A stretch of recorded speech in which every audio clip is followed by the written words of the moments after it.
highs in the high teens, low 20s quite widely, and some places getting into the mid-20s Celsius. But do be aware, like I said, there's a risk of some thunderstorms pushing in from the southwest. These are going to arrive as we go through Saturday evening and become a bit more widespread as we go into Sunday. Bit of uncertainty at the moment as to how widespread they're going to be, so they could push across more parts of southern southwestern England into Wales, perhaps the Midlands and Northern Ireland as well. Otherwise, and there's actually a lot of dry, fine weather around as we go through Sunday and into Monday and Tuesday, but just a few showers to be aware of. A positive outlook through the night will power through to a bright day ahead. Boxed Home Battery Storage, sponsors of weather on GB News. You could be the next big winner on the road in this brand new Alnag Baron 560 motorhome, courtesy of Marquis Leisure. Imagine the fun you could have in this luxurious home from home worth over £67,000. We'll also give you £5,000 in tax-free cash to make your next getaway a great one. And it could be all yours. For another chance to win the lot, text WIN to 63225. One entry costs £2.50 plus one standard network rate message. Or text bonus to 63225. 5 entries cost £5 plus one standard network rate message. Go to gbnews.com/win. Entries start at £2.50. Call 0903 686 3232. Calls cost £2.50 plus your network access charge. Or post your name and number to GB13 PO Box 8690 Derby DE1 9TT. UK only. Entrance must be 18 or over. Lines close at 4 p.m. on the 6th of June. Please check the closing time if listening or watching on demand. The royal family is an enduring symbol of tradition, unity and pride for Britain. At GB News, we celebrate what makes this country great. In our new royal newsletter series, you can join me, Cameron Walker, for Inside the Palace, an exclusive look every week that takes you beyond the gates and brings you the very latest from those at the heart of the monarchy. Never miss a royal moment again. Sign up now. Go to gbnews.com/royal newsletter and get the latest straight to your inbox. It's Patrick Christys tonight, and here we do things differently. It's explaining the absolute madness of this, doesn't it? It's explosive. I mean, this is very good. It's lively. 850. Your government sat there, Sean, and it did nothing. It's controversial. And the Middle East has been in turmoil since before I was born. It's everything you need to kickstart your evening. Everyone's had their Weetabix tonight. I love to see it. That's Patrick Christys tonight, weeknights from 9 p.m. Only on GB News, the People's Channel, Britain's news channel. Hi, I'm Michelle Dewberry, and my show is your opportunity to cut through all the noise and dive in headfirst to some robust debates. Ideas clash. Situation, No, because the failure is... You're deliberately avoiding my point. Nothing's held back. And if you think this is the end of it, wait for more. And we do not shy away from the difficult stuff. Sometimes I want to shake people and say, if only you understood. So join me on Jubes & Co. weeknights at 6 p.m, only on GB News, Britain's news channel. This is our country, and we think it's amazing. From high tea to the high street, we love it all. Even the rain, we like that too. There's nowhere else we'd rather be. That's why we're here to be the fearless champion of Britain, its voices and its values. Because we are GB News, the People's Channel, Britain's news channel.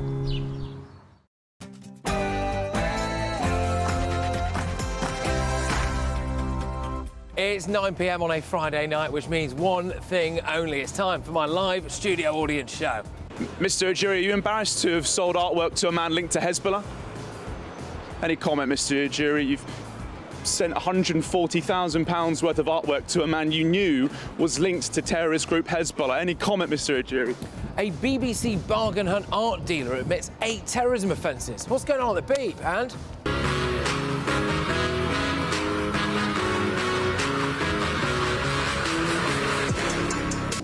Reform are surging. 10 points above Labour nationally. Huge in Scotland, huge in Wales. Can anyone stop them? Also...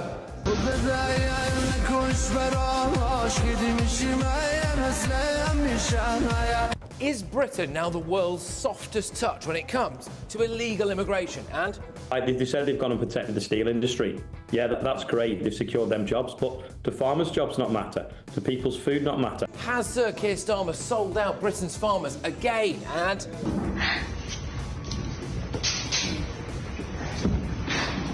are extreme porn stars like Bonnie Blue endangering women. Plus, I'm announcing today that City Hall's new position will be to actively explore the release of parts of London's Greenbelt for development. Are Labour about to build all over Great Britain's Green Belt? And can you tell me what's going on here?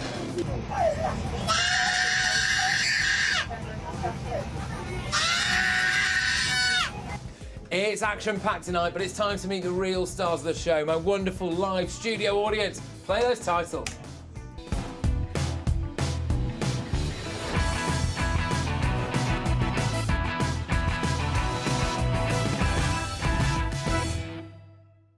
Oh, good evening, everybody.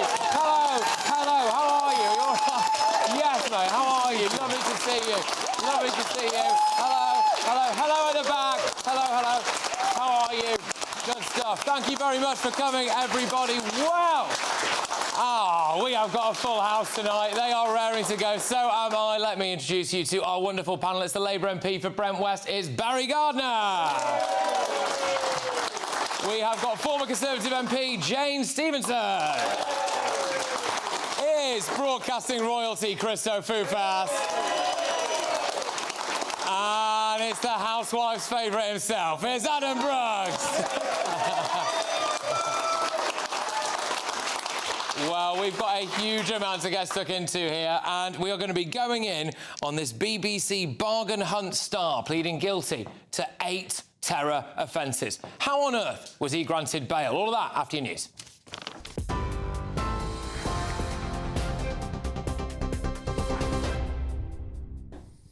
Good evening from the newsroom. The top story at 9 o'clock. A 31-year-old Iranian man has been arrested in northwest London under the National Security Act in the latest move by UK counter-terror police.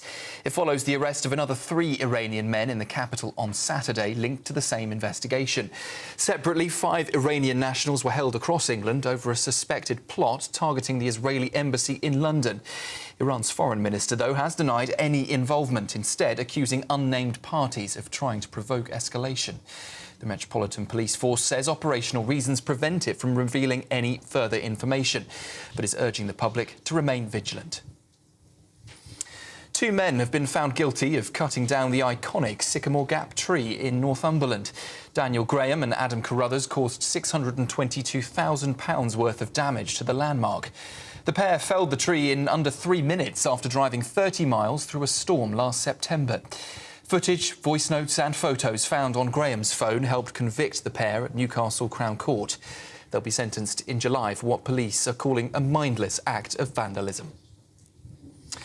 A former BBC bargain hunt expert has admitted failing to report £140,000 in art sales to a man accused of financing Hezbollah.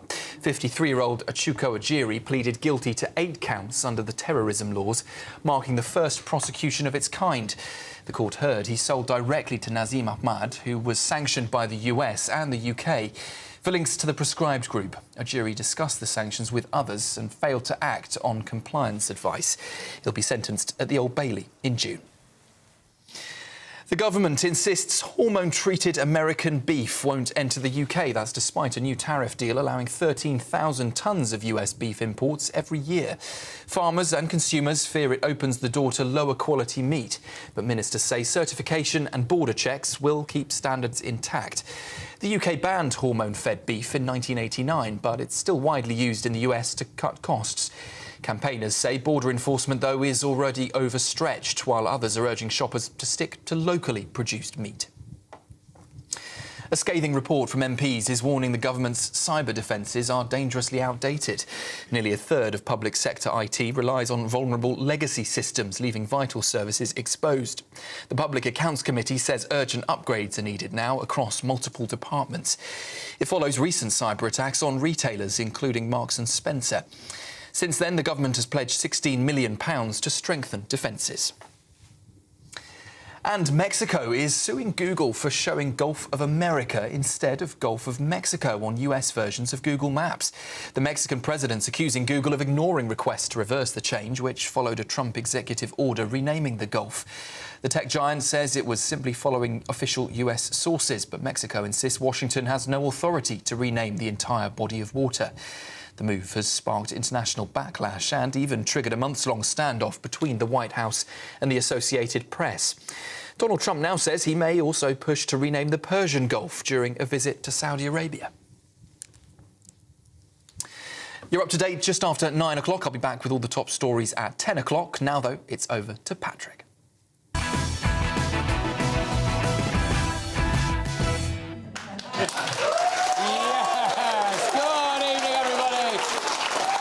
Well, we have got a wonderful live studio audience with us tonight and a whole range of topics. So thank you very much, everybody who has come. What on earth is going on at the BBC? Today, a bargain hunt art dealer pleaded guilty to 8 terror offences.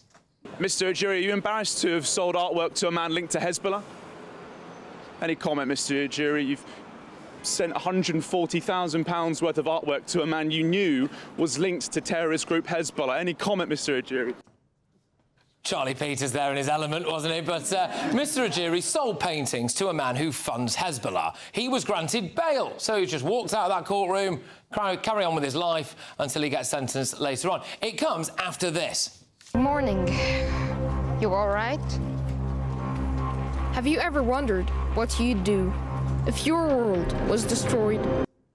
Well, the BBC was accused of doing Hamas propaganda, weren't they? That lad there was the son of a terrorist minister. Now, I know what you're all thinking, OK? Maybe the BBC could relaunch one of their most popular shows. Get ready for Homes Under the Hamas. Oh, fantastic. You can see it now, can't you? It needs a little bit of renovation. It's a doer-upper, but, you know, there we go. Anyway, maybe this guy could present it. The Israeli position is that what is happening in Gaza is a response to the slaughter and capture of innocent Israelis on October the 7th. And which was awful, which was truly awful. And that full context needs to be there when discussing what's going on with the Palestinians. But that's not the full context, is it? Because the full context starts way before October the 7th, doesn't it? Look, if Gary Lineker's a no, I've heard that this guy needs a new gig. What do you say to your victims, Hugh Edwards? Talking of paedophiles, the BBC unveiled a renovated statue created by the notorious paedophile Eric Gill outside their headquarters, and they even put a protective screen around it. And, of course, they've just launched this bad boy. A team of investigative journalists here at the BBC. We are also a new brand, and we are a physical location above the newsroom in London. And the point of the team, as you said, is to verify video, to fact-check, to counter disinformation. Well, unfortunately for the hard-working team at BBC Verify, they weren't able to verify this. I don't think anyone's talking about stopping the power of the sun. I think generally it's about what impact can be had on man-made emissions, which are contributing to climate change. And how much do they contribute? About 3 or 4%, Fiona, as you well know. The BBC quietly edited a Question Time show after host Fiona Bruce made a false claim about climate change whilst trying to fact-check Reform's Richard Tice. Look, my questions are these. Is the BBC really fit for purpose? And how does a man who pleads guilty to 8 terrorism charges walk free from court while people are being jailed for mean tweets? Let's get thoughts of my panel here, just to get a flavour for the room, really. I mean, does anyone think anyone should be going to prison for mean tweets? Do you think? No. Do you think that maybe if you plead guilty to 8 terrorism charges, you probably should be banged up? Right, OK. So lots of common sense in the room already here, I think. Adam, I'll start with you. You know, how's this guy walk free? All right, he might face sentencing later on, don't get me wrong, but, I mean, granted bail, crack on with your life, mate. Yeah, look, for me, he's clearly a danger. Hezbollah are a proscribed terrorist organisation in many countries, dozens around the world. They're also very linked to Iran. Iran are really our enemy in the world right now. They hate us. They want to get rid of Israel. This man has indirectly helped fund terrorists, and he should be in prison, in my opinion. But again, this is another wrong-un at the BBC. As you've said, we've had paedophiles, we've had terrorist fundraisers now, and we've had dog rapists, which I've brought up on the show before. Sadly, what is wrong with the BBC? Why do they use such degenerates and such bad people? And remember, it's us that pay for it. It's our licence fee, so there's big questions to ask of the BBC. I'll just come in and say, look, obviously this court case that you've all seen today, there. So the guy was a contractor at the BBC, so he's not on a full-time employment or anything like that. But, you know, still, not a particularly great look, is it? Maybe BBC Verify could do a better job, Christo? I mean, look, I worked at the BBC in the past as well. Oh, we better check you. I'm not... I love dogs. Well, not that much, but I love dogs. Look, I think he should be in prison. Absolutely, 100% he should be in prison. It is ridiculous, and it's ridiculous that he was knowingly, because he's pleaded guilty, he was knowingly, like, passing on all of this money. The BBC, I like EastEnders. That's basically the only thing I watch. And I think that the BBC make a rod for their own back because they are so entrenched in the licence fee, and the licence fee opens them up to all of this complete idiocy. Because if we weren't by law obliged to pay, then we could simply say, well, OK, well, this channel isn't doing due diligence, we switch off, we can turn over. But you can't. They have got to look at the way they're funded. And I don't say that, like I said, as someone who hates the BBC, I say it as someone that is if we don't do that, we're never, ever going to solve the problem. Jane, do you think the BBC's fit for purpose? I think this is just really unfortunate, and we have heard a string of really unfortunate instances, but I do value the BBC. They're our national broadcaster. If you think about things like the proms, the coronation, we can all have our memories of things they do really well, but they need to stamp this sort of stuff out. You know, we don't proscribe groups for no reason, and he did admit he knew this guy was funding Hezbollah. And I think it's just terrible. I think he should be in prison. But he did surrender his passport. He did surrender his passport, yeah. Look, Barry, lots to come back to here. Where are you on the idea that someone who pleads guilty to this kind of thing is allowed bail, whereas we have had people who have been locked up for 31 months for mean tweets? Well, let's not revisit that one, but section... no, we should revisit it, Barry. OK, Section 21A of the Terrorism Act 2000, it relates to the disclosure of information, OK? The section imposes a duty on individuals to report information that could help prevent acts of terror, OK? The guy knew that he was Hezbollah, and he didn't actually give him money. He sold him works of art, right? He had a duty to report, and he is absolutely guilty of not reporting, and he's admitted that. When a judge considers whether they should grant bail or not, they take into account a number of factors, one of which is he a risk to the public? Is he likely to further offend? And I think it's not unreasonable to suppose that in this case, the judge thought he's not a risk to the public and he's not likely to further offend. He was an antiques dealer, an art dealer. He was not a terrorist himself.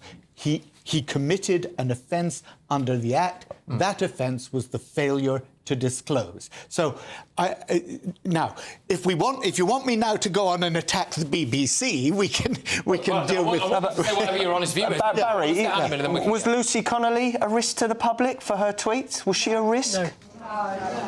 Was Hugh Edwards a risk to the public? Yes, he was. He should be in prison. Now, I want to see a country that locks dangerous people away. Do you think that Ujiri is dangerous? Pardon? Do you think this guy is dangerous? Do you think Ujiri is dangerous? Knowingly funding terrorists is a dangerous man. There's a question about what I will say. He didn't... Sorry. Again, Adam, I always believe let's look at the facts, OK? He didn't fund terrorists. He sold art worth $140,000. So he helped eight items of art to somebody. Yeah, so he facilitate them getting artworks, not money. Yeah, but that's still assets. That's still and it's still terror. And I think that there is a double standard. Right, okay. What I will say again is this guy. Two things to say here. Barry's right. So he sold the guy artwork, so he's not going into his own wallet and just openly donating to Hezbollah. And also he's a contractor at the BBC, so he's not a full-time employee there. What I will say though is I think in the court of public opinion, you would probably find this guy warrants a prison sentence. Now, he may well go and get a prison sentence, but he's been bailed in the meantime. Yet again, it feels as though in this country we're seeing some people walk out of court for more serious crimes, Jane, than some people are being condemned to a couple of years. I think Lucy Connolly is becoming the prime example, and we have to talk about this because everybody thinks it's nonsense. Look, I'll go one thing. I'm big on knife crime. We have people that are caught with machetes twice or 3 times and they are given suspended sentences. Ridiculous. We've got a mother that is 41 years of age and she is in prison for 31 months. She is no danger to the public. They could have done it in another way, whether it be a tag or a fine or a course. She did not have to go to prison. And the Labour councillor who called for people to have their throats cut. That's still an active case. It's an active case, but it's been kicked down the road. Yeah, thank you. Sorry, I get what you're trying to say, but obviously it's contempt of court rules and all of that stuff. But I mean, look, I suppose Barry, when you look at this now as well, just knocking it onto the BBC itself, you've got quite a few instances there that we've seen where maybe they've not really done their due diligence. And is Christo's point right that if you're going to put yourself on a pedestal, you're going to be taxpayer funded, you're going to have things like BBC Verify, we are the bastions of truth and the representatives of British broadcasting around the world, you need to do better. Look, I look at what are the key functions of the BBC. Public information, and it's also getting our message of the UK out to the rest of the world. And I look at that part of the BBC, which is the World Service.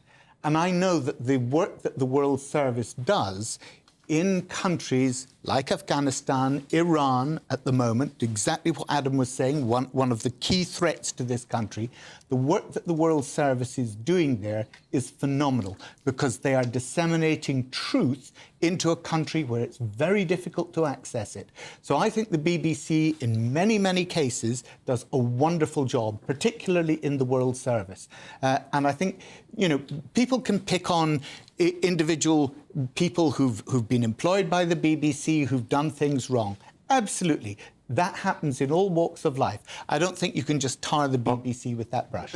Let's also remind the viewers that the BBC has had to apologise about 14 or 15 times for their coverage of the Gaza and Israel conflict. They put misinformation out several times and have had to apologise.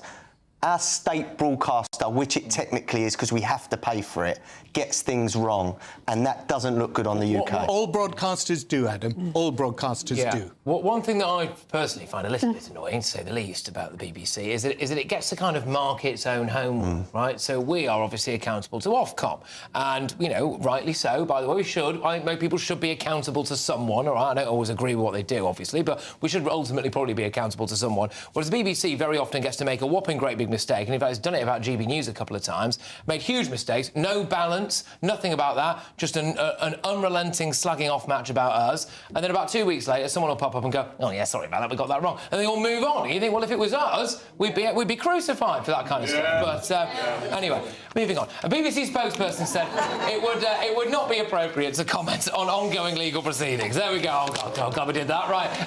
OK, so we've got loads more coming tonight, and I'm looking forward to going to an audience question ASAP. But before that, I know the main reason you're all here, all right? It's not for us. It's not for us, is it? It's for your chance to have a look at the biggest, best, great British giveaway.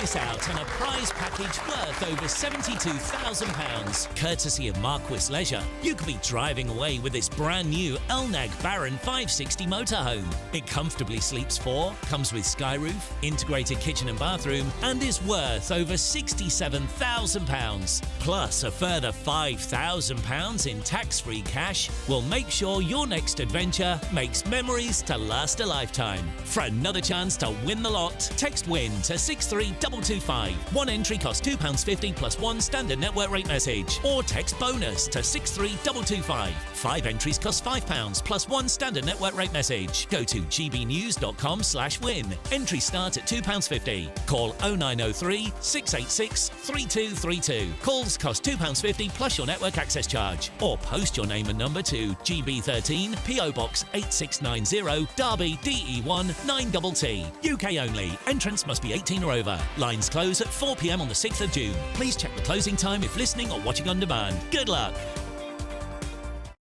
Well, good luck for anybody who wins that motorhome. But coming up... They said they've gone and protected the steel industry. Yeah, that's great. They've secured them jobs. But do farmers' jobs not matter? Do people's food not matter? Well, a couple of trade deals this week, but they've already screwed them over once with inheritance taxes, haven't they? And now it looks like the government's going to screw farmers again with the new UK-US trade deal. Or are they? I'll reveal all in just a few minutes' time.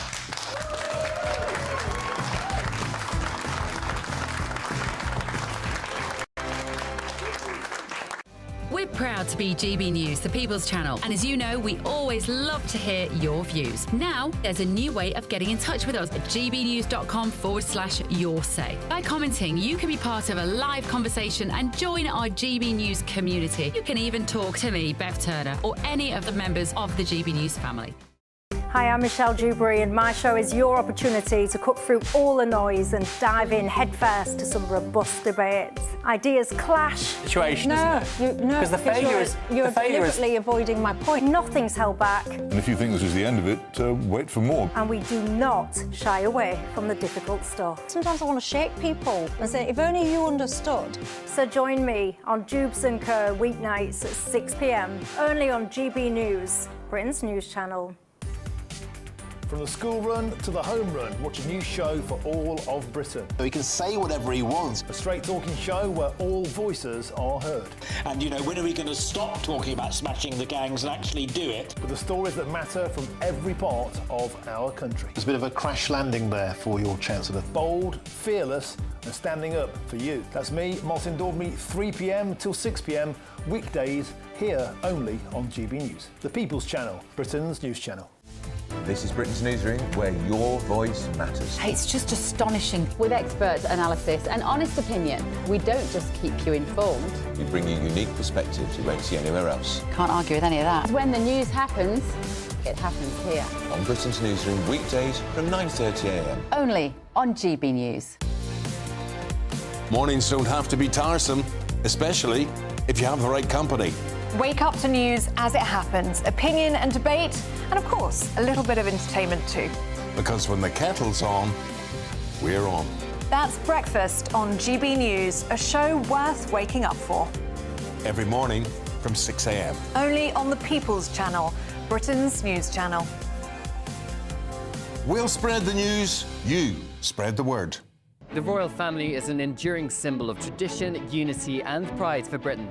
At GB News, we celebrate what makes this country great. In our new Royal Newsletter series, you can join me, Cameron Walker, for Inside the Palace, an exclusive look every week that takes you beyond the gates and brings you the very latest from those at the heart of the monarchy. Never miss a royal moment again. Sign up now. Go to gbnews.com/royal newsletter and get the latest straight to your inbox. Join me, Nana Akwe, for an informative, interactive news programme with a difference. It's fun. No, he didn't say that, though.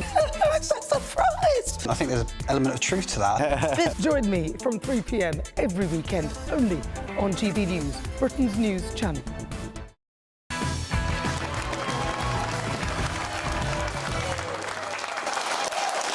Welcome back, everybody, to this wonderful live studio audience show. You're all on great form tonight, and I can't wait to hear from our first audience question. But farmers, they've slammed the government for removing tariffs on American beef imports as part of this UK-US trade deal announced yesterday. So US beef exports to the UK had been subject to a 20% tariff, apparently, within a quota of 1,000 metric tonnes. But the government has supposedly scrapped this tariff and raised the quota as well. In In return, the UK has been given a tariff-free quota for quite a lot of exports. Earlier this week, the Prime Minister was lambasted for signing a trade deal with India that will exempt some Indian workers in the UK from paying national insurance for about 3 years. So under the terms of that deal, so Indian yogis, chefs, musicians will now also be able to apply for those skilled worker visas. I'm very keen to hear what my audience have to say on this. So as the Prime Minister sold out Britain, we've got an audience question here at the front from Jill. Jill, what would you like to say? Good evening, panel. Sir Keir Starmer claims the US-UK trade deal was a very positive, groundbreaking agreement. And whilst there are some positives, does the panel agree that this is completely overblowing what has been agreed and achieved and sold the UK well short of what we could have negotiated, in particular in pharmaceuticals, in the film industry, and you've already mentioned the farmers who are being screwed again? Yeah, OK, great question, by the way. Thank you very much for that. I'll go to you on this, Jane, and then Barry. I mean, it isn't a free trade deal. It's the bare bones of something. So it has helped the car industry. I think that's really important because there was a time-sensitive issue. And JLR, that's a West Midlands very big company, those jobs have been secured. So good on that level, but there is so much more that's not been decided. All the agricultural stuff, the devil will be in the detail. But I think Keir Starmer, he's already lost our farmers. It will be a cold day in hell before farmers are voting Labour again. And maybe he just doesn't have that as a priority anymore. Go on, Barry. Well, the first thing to say is that the 13,000 tonnes of beef that will be coming into the UK tariff-free is exactly matched with 13,000 tonnes of UK beef that now goes to the US. And the key thing is we have premium beef, and it's on a tonnage basis. The mistake the previous government made when they did the Australian deal was they made it simply on a tonnage basis, right? And that meant that the Australians started exporting their top cuts of meat up to that tonnage limit. We can now do that into America, OK? And that means that its value is much, much greater because it's premium cut. And that's what we want to do. And that increases our global exports of beef by about 10%, which is huge. So I think the beef deal, I don't think our farmers are actually afraid of competition because our product is fed on grass, it's produced at the best, the highest welfare standards in the world. We can take anybody on that. And the key thing that everybody was worried about before this deal was done with America was, oh, is it going to mean that we get ractopamine pork? Does it mean we get chlorine-washed chicken? Does it mean we get, beef that's been filled with hormones? And we've absolutely stopped that. Okay. But the key point, and it's the one that Jane made, is this. We're talking about tens of thousands of jobs in the UK car industry that have been saved by this deal because the tariff has been reduced from 27.5% down to the standard American 10%, which is phenomenal. And steel and aluminium, 0%. I'll be really quick. I think that this government is terrible at optics. I think that you're right. You've made some really good points about the US trade deal. I think there are some good points to it. But when it comes to the Indian deal and the national insurance, again, it may be, the exemption for Indian workers coming over. It may be a very small number, but the optics when it comes to the national insurance hike that so many small businesses are being subject to is just dreadful. It's like he's taken the nickname two-tier Keir and he's run with it. He's like, great, I'm going to go with this nickname. And so I think that that's a problem. And I think there are some good things about what you've said about the beef and the chicken that will give consumers better choice if it's all labelled properly, and I think that's really important. But let's not forget that the inheritance tax side of things has utterly shafted farmers, and this is small fry in comparison to like family farms that are going to have to sell assets. And what's so moronic about it is that you've got to get huge companies like BlackRock and all the others buying up these farm assets, meaning that then the very small people that they claim they want to help won't be helped. Can I just, before I go to you, I'm sorry, Joe, I hope you don't mind me asking this, but I think it's quite funny, isn't it, that we've had the likes of David Lammy, who was slamming Trump so much, and loads of people in Labour I hate Trump, and now they're there just lauding a trade deal with him, aren't they? Do you think they're maybe a little bit two-faced when it comes to that? Well, definitely, and it's also too clear, as Christys has already said. You know, there's one rule for British workers who have to pay national insurance. There's another rule now for the Indian workers who are coming in. It is reciprocal. And but how many? How many people, realistically, Barry, will be going over to India to work compared to how many Indians who may come here? It's a huge breakthrough for our market, for all the financial services that couldn't set up in India. All the IP, all of that was protected before. We can now go there and we have the same deal in not having to pay tax in their country that their workers will have in ours. I mean, if you ask anybody in those industries, it's huge. And it's £4.8 billion increase to our GDP. Look, I just hope we haven't rushed and capitulated to the Americans just to get the headlines and hopefully Keir get a bounce in the polls. That's how I see it. Look, without farmers, no food. This government and the previous government attack farmers and is putting their livelihoods at risk. We need to protect the people that feed us, and we're not doing that. This government is giving £500 million to foreign farmers, and they are attacking our own. At the end of the day, I think there's an issue as well with US ethanol imports, which could hammer our grain farmers. Barry, do you know about that? Yes, I do. Basically, the American ethanol producers have been subsidised with tax deductibles for many, many years. And their ethanol production, it's at huge scale, it's cheaper than most of the rest of the world. But our ethanol producers in this country, actually, they've been loss-making for the past 5 years. And this is likely, and you're absolutely right on this, Adam, it's likely, I think it's Vivero in Hull, which is the big producer in the UK, and it's likely to cause them real problems because it will undercut ethanol in the UK market. But actually, if you compare those 150 jobs at Vivero with the tens of thousands of jobs at JLR and our automotive sector, it's a good deal. Just get a feel for the room quickly before we go to the next topic. Do people feel generally pleased with the UK-India trade deal? No. Well, go on, quick, Jill. Sorry about this. Would you mind just giving the mic? Is that all right? Yeah. Why are you? Can I ask you, sir? Is that okay? Why are you not happy with it? Why are you not happy with the UK-India trade? Well, go on. You're on. I'm on. The reason is it's something you said about the financial sector and everything. Yeah. You are aware that a lot of the Asian companies or Indian companies come here and set up. Yeah. Not many people are going across there. I know somebody in the IT section who's basically gone from one Indian company to another because of the way they do things. And he says nobody goes from here to there within this sector. Even within the financial industry, they actually come here. They go to the big boys, either PwC or HSBC or whatever. Nobody goes from here. I'm not quite sure where you get your details from, but if you talk to Joe Bloggs, like me, or other people who I know, rest assured, no, well, you're wrong. Let me say, I've taken a number of trade delegations to India, OK?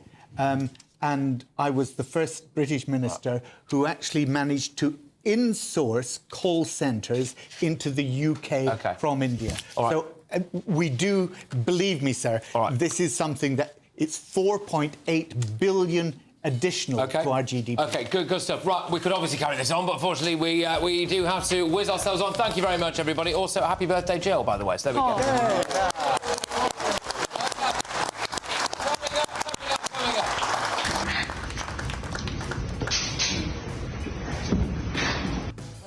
Forget Andrew Tate, OK? Are some of the, I suppose you'd call them OnlyFans models, would you? Like Bonnie Blue and Lily Phillips actually putting women in danger with their controversial extreme sexual stunts? My panel will have their say on that in just a few minutes. Stay tuned.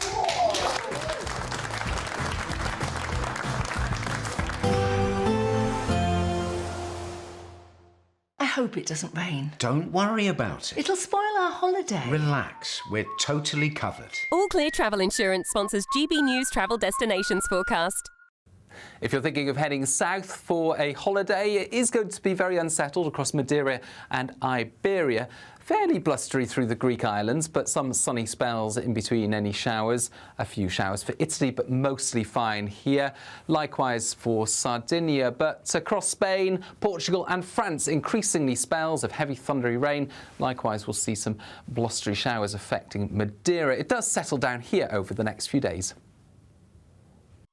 All Clear Travel Insurance sponsors GB News Travel Destinations Forecast.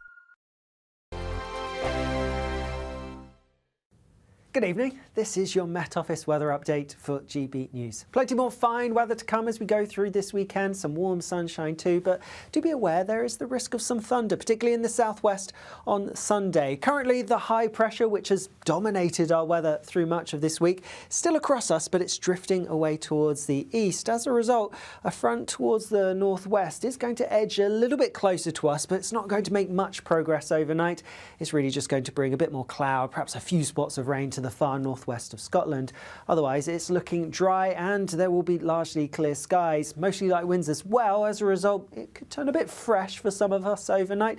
Some countryside spots could dip close to freezing, most places staying above this, but it is going to be quite fresh first thing tomorrow morning, and there could even be a few pockets of mist and fog around. But these will quite quickly clear. Once the sun gets up, it's going to burn any of those away, and it's also going to quite quickly lift our temperatures, so starting to turn increasingly warm as we go through the morning. Like I said though, there is that front towards the far northwest that could bring a bit more cloud and a few spots of rain to the northwest of Scotland, but otherwise a fine morning and a fine afternoon for most. Lots of sunshine on offer, lots of blue skies, and in that sunshine it's going to feel pretty warm for most. Temperatures, if anything, a few degrees warmer than today. We're likely to get to highs in the high teens, low 20s quite widely, and some places getting into the mid-20s Celsius. But do be aware, like I said, there's the risk of some thunderstorms pushing in from the southwest. These are going to arrive as we go through Saturday evening and become a bit more widespread as we go into Sunday. Bit of uncertainty at the moment as to how widespread they're going to be, so they could push across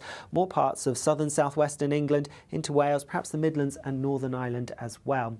Otherwise, and there's actually a lot of dry, fine weather around as we go through Sunday and into Monday and Tuesday, but just a few showers to be aware of. I'm Christopher Hope. From pop stars to politicians, I'll interview anybody in a pub who's got a political opinion. Join me every Friday on Spotify, Apple Podcasts, YouTube or gbnews.com, or wherever you get your podcasts. This is GB News, the People's Channel. This is Britain's newsroom, where your voice matters. It's just astonishing. With expert analysis and honest opinion, we don't just keep you informed. We bring you unique perspectives you won't see anywhere else. Can't argue with any of that. When the news happens, it happens here. On Britain's newsroom, weekdays from 9:30 a.m. Only on GB News. In the GB Newsroom, we bring you the news as it happens. With our team of dedicated journalists across the UK, we're ready to keep you up to date with what's happening every half an hour, every single day. Bulletins here on GB News, the People's Channel, Britain's news channel.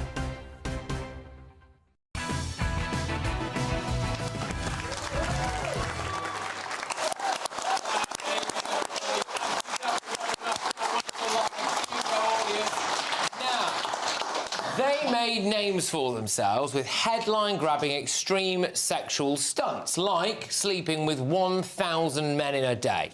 But, I know, but there are now calls for people like Bonnie Blue and Lily Phillips to face more scrutiny for their antics, if you want to call it that. So, writing in The Spectator today, the journalist Christina Merkert has argued that the models are having a far more powerful and toxic impact on how young men view women than social media stars like Andrew Tate.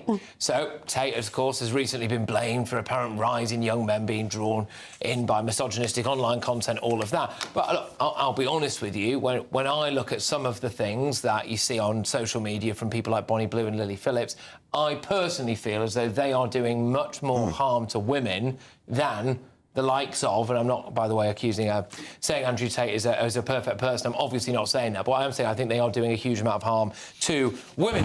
Jane, I'll start with you on this. When you see what they're doing now, you know, I worry that they're putting a target on young women's backs that gives the impression that women are all up for it. They're all easy. I think it's a really troubling phenomenon because someone backstage told me how much these women are making, how much money is in this industry. But at a time when teenagers, young children, boy and girl, they have so much more to face. They've got the internet telling them they don't look a certain way. They've got all of this. And the adolescents are row of, you know, why haven't you seen... Have you watched it? I did watch it, actually. Have you watched it? But to tell us all, young men are sort of dangerous. But, you know, these are developing young people, and I feel really sorry for them. They're being told you must respect women, and then they see behaviour like this. I just find it sad, and I really hope our young girls aren't looking at this going, that's like being a footballer. I can get very rich and very famous very quickly. I just think in the wake of the grooming gang scandal as well, this is absolutely appalling. There is clearly amongst certain sections of British society a view that, and I'll just say this, I think, because look at the demographics of the grooming gang scandal victims and survivors, there is a view and has been a view that young white girls are easy, OK? And when you do see some of the pictures and videos of these stunts, I hate to say this, but it is, from what I've seen, a fact. The demographics of some of the men that are around there tend to be non-white, and I worry that it perpetuates that grooming gang style idea that young white girls are easy. And I don't know what you think about that. Look, I'll admit, I've actually met both of these girls. One, Bonnie Blue, I met. Yeah, my wife's watching this, by the way. No, I met Bonnie Blue out the back in the green room a few months ago, and and I was shocked. I was shocked at how articulate and how attractive this girl was. She does not need to be doing this. But let's be honest, the reason these girls are doing this is for online clout and money. That is the two reasons, and they are getting huge amounts of both. It sends the wrong signal. I've got two daughters, and it sends the wrong signals to young girls. And the worst thing is, these videos can be watched on X as well. If you go on their online profiles on X, the videos are up, or snippets of the videos. That should not be available for young people, and X is easy to click on. Can I just get, again, a sense of the room? Do people in this room feel like Bonnie Blue and Lily Phillips should be banned from doing what they're doing? Because there is an argument, isn't there? And by the way, I'm not making this argument, but there is an argument that they are in a free society, free to make their money however they choose, and they're not necessarily doing anything illegal. Barry, your view? Look, I would feel very uncomfortable telling any adult woman what she should do with her own body. But why are we not talking about the 1,000 men? Yeah. They're degenerates. Absolutely. And they should be ashamed of themselves. Any man that's done that should be ashamed. I find it incredible that all our focus is on the condemnation of 2 women, when actually we've got 1,000 men who were prepared to serially engage in sex with somebody that they didn't know after several hundred others had already done that day. Now, I think for all of us, we should try and act in a way that stands for how we would like to be treated. Now, I believe that means that we should always treat each other with courtesy. We should always recognise the dignity in our fellow human beings. And I think the point that was made in the Spectator article is absolutely right, because by doing this, I think they are not only debasing themselves and the people they're engaging with, but they're also actually undermining other women's sense of value in their own bodies and their own selves. And I do think with that, that's why, in my view, I think they do deserve a bit of stick, well, more than a bit of stick for this, because I think that's the impression that they give. Christys, what would you say? And do you know what? I don't have a problem if a woman or a man wants to sleep with loads of people and that's their choice and that's what they want to do. It's the fact that it's content. It's the fact that it is being filmed in this way and the fact that I think what is worrying, I wouldn't want to ban them, I just don't want them to want to do it in this way. Because what really worries me is that I think that they think they're empowering themselves in the same way that you will have toxic male influencers thinking that they're empowering men in that way. So this is toxic femininity. That's what this is. It's toxic femininity. It's them thinking that this is how females need to be empowered and that this is the way in which they need to show that, and they don't. And we talk about toxic masculinity. This is the same sort of misguided way of behaving. I think just to Barry's point about we should be focusing on the men, I agree, but I think it's Bonnie Blue who's saying these are barely legal young men, and I think these men are not developed enough to be, you know, they are vulnerable and they're being sort of catfished into doing things that I'm sure they will regret in a couple of years. There we go. Look, I know it's a difficult topic to talk about and everything, but I did want to talk about it because it's getting... They're doing more and more extreme stuff. They're doing more extreme stuff, and I'll be off the back of the adolescent stuff, off the back of the grooming gang stuff, I thought, hang on a minute, we've got this going on in our society, and I think we need to try and find a way... Maybe demonetise it, Patrick. Well, yeah, maybe, So young, vulnerable girls will look at this and think this is the way to empower myself rather than other ways. All right, OK, right, well, look, hey, we're going to have a bit of a gear shift now, OK? We've got a lot more coming your way, including this.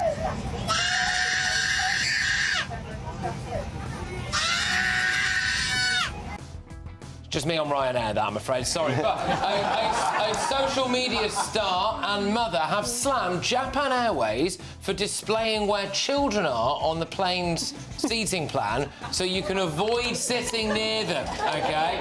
But what's so bad about that? We'll get stuck into it in a minute.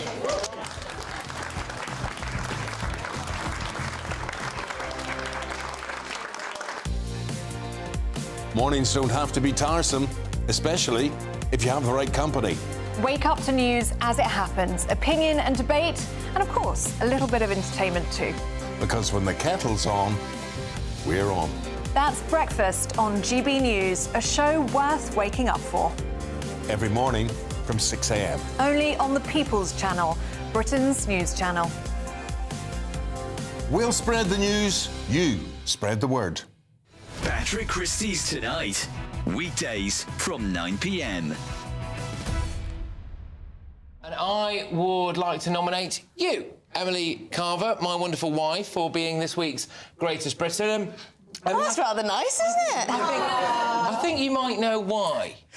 Well, I mean, we are a family here at GB News, aren't we? I feel like a lot of our viewers feel that way too. A lot of our audience members may feel that way too. So, we've got a little motion picture to show you. Yes. How do you feel, Emily?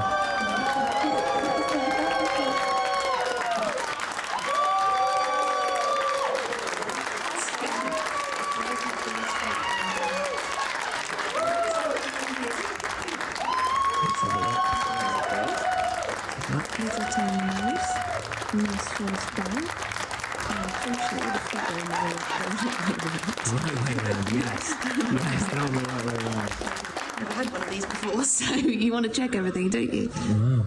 So, yeah, there you go. I can't wait to meet you. So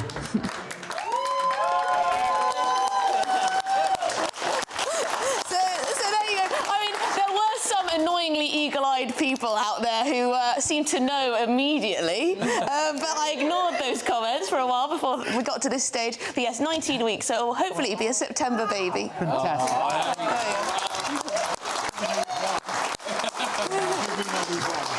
Someone did ask, is it twins? No, that was the first thing I checked. It was. It's not twins. And his feet are on the right way round, the stenographer told us, so there we go. Touch word, God bless. Nice to know there's a bit of lead in your pencil as well, Patrick. What can I say? GB News, the People's Channel. The royal family is an enduring symbol of tradition, unity and pride for Britain. At GB News, we celebrate what makes this country great. In our new royal newsletter series, you can join me, Cameron Walker, for Inside the Palace, an exclusive look every week that takes you beyond the gates and brings you the very latest from those at the heart of the monarchy. Never miss a royal moment again. Sign up now. Go to gbnews.com/royal newsletter and get the latest straight to your inbox.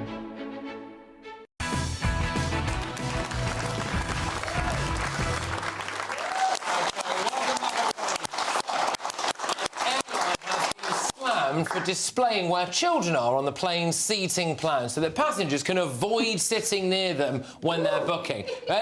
Who's in favour of this? Yeah. Okay. The social media star mother, called Sophia Calimerdo, I believe, took to Instagram to criticise Japan Airways for the policy, claiming that the company is telling millions of people that being sat behind a baby might make your flight uncomfortable, as opposed to them just having to live the actual reality of that being the case. But her comments sparked a fierce debate online. Let's go straight to my audience on this. Thank you.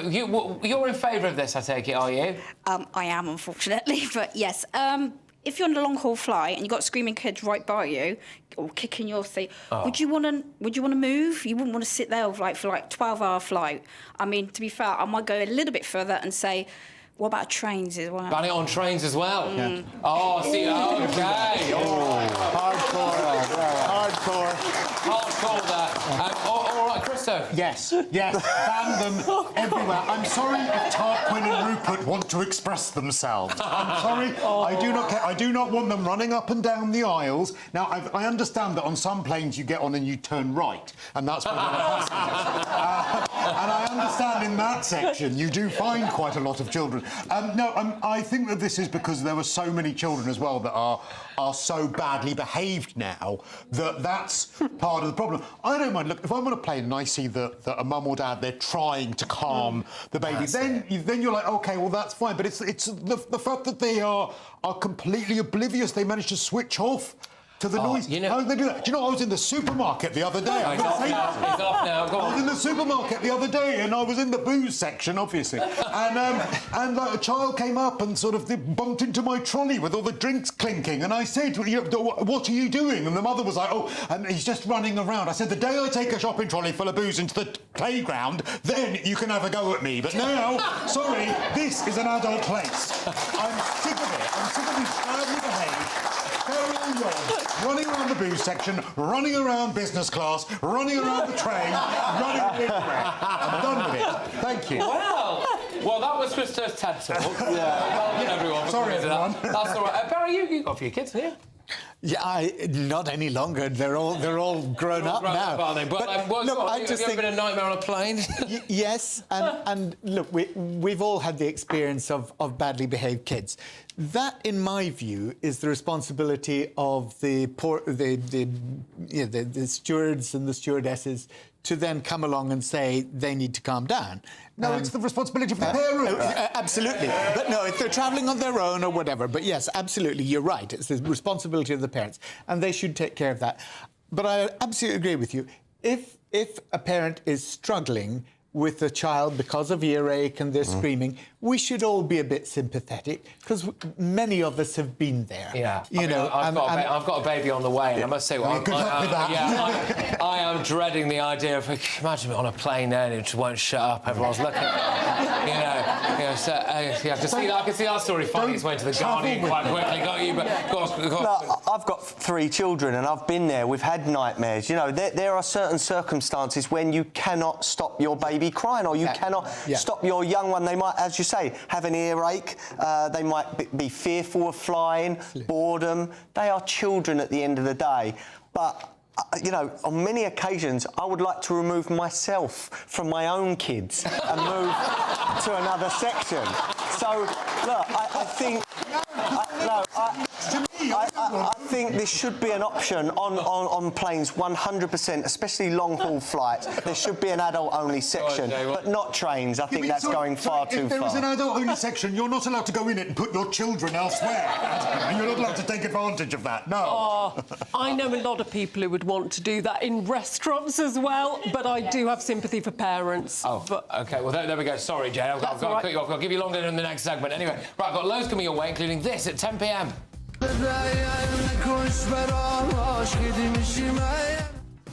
So, the government's tiny savings from ripping away the winter fuel payments from pensioners has now been wiped out totally by the cost of housing illegal migrants. Has Keir Starmer's government got its priorities all wrong? All of that and much more in just a few minutes.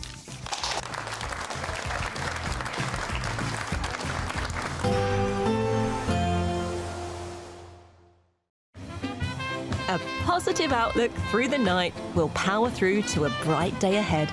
Boxed home battery storage, sponsors of weather on GB News. Good evening. This is your Met Office weather update for GB News. Plenty more fine weather to come as we go through this weekend. Some warm sunshine too, but do be aware there is the risk of some thunder, particularly in the southwest on Sunday. Currently, the high pressure, which has dominated our weather through much of this week, still across us, but it's drifting away towards the east. As a result, a front towards the northwest is going to edge a little bit closer to us, but it's not going to make much progress overnight. It's really just going to bring a bit more cloud, perhaps a few spots of rain to the far northwest of Scotland.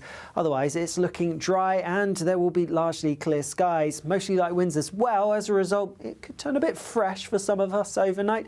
Some countryside spots could dip close to freezing, most places staying above this, but it is going to be quite fresh first thing tomorrow morning, and there could even be a few pockets of mist and fog around. But these will quite quickly clear. Once the sun gets up, it's going to burn any of those away, and it's also going to quite quickly lift our temperatures, so starting to turn increasingly warm as we go through the morning. Like I said, though, there is that front towards the far northwest that could bring a bit more cloud and a few spots of rain to the northwest of Scotland, but otherwise a fine morning and a fine afternoon for most. Lots of sunshine on offer, lots of blue skies, and in that sunshine it's going to feel pretty warm for most. Temperatures, if anything, a few degrees warmer than today. We're likely to get to highs in the high teens, low 20s quite widely, and some places getting into the mid-20s Celsius. But do be aware, like I said, there's the risk of some thunderstorms pushing in from the southwest. These are going to arrive as we go through Saturday evening and become a bit more widespread as we go into Sunday. Bit of uncertainty at the moment as to how widespread they're going to be, so they could push across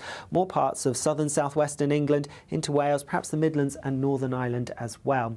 Otherwise, and there's actually a lot of dry, fine weather around as we go through Sunday and into Monday and Tuesday, but just a few showers to be aware of.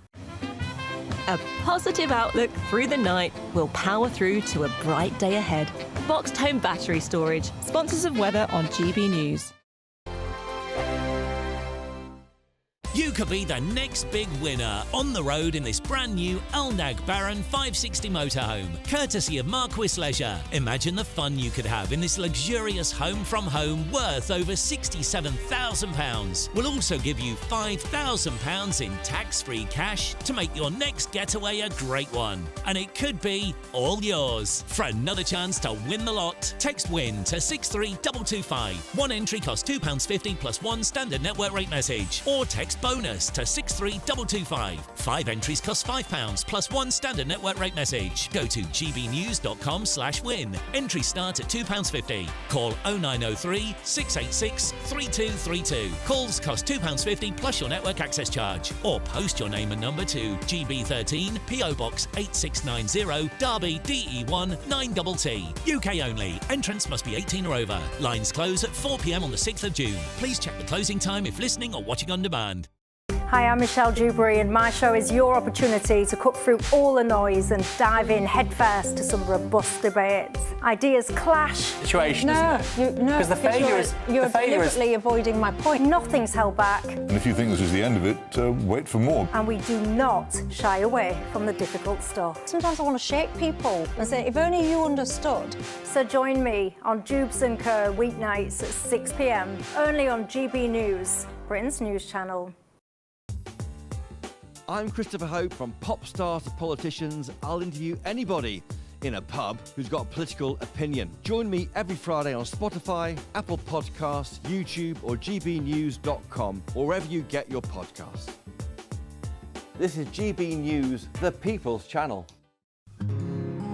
This is our country, and we think it's amazing. From high tea to the high street, we love it all. Even the rain, we like that too. There's nowhere else we'd rather be. That's why we're here to be the fearless champion of Britain, its voices and its values. Because we are GB News, the People's Channel, Britain's news channel.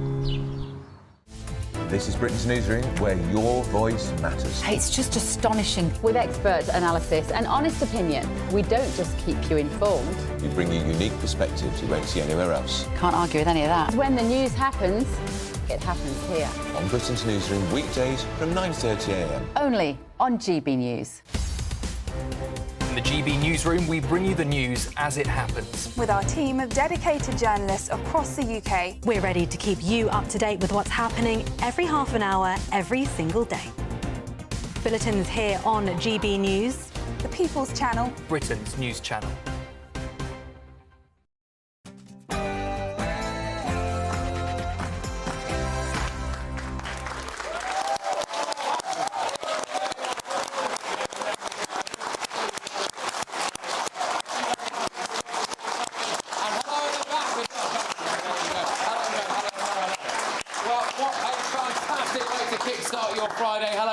To what is my live studio audience show.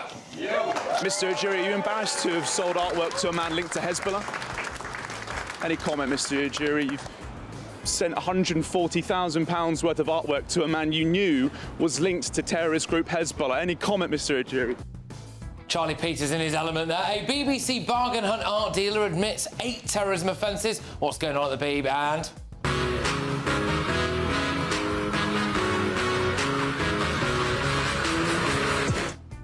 Reform art surging. Huge in Wales, huge in Scotland, and now huge in the studio by those things as well. And now 10 points above Labour nationally. Plus,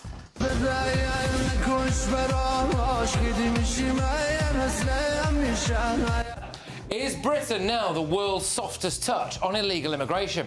If you said they've gone and protected the steel industry, yeah, that's great, they've secured them jobs, but the farmers' jobs not matter, the people's food not matter. Has Starmer sold out British farmers again with his US trade deal? Plus,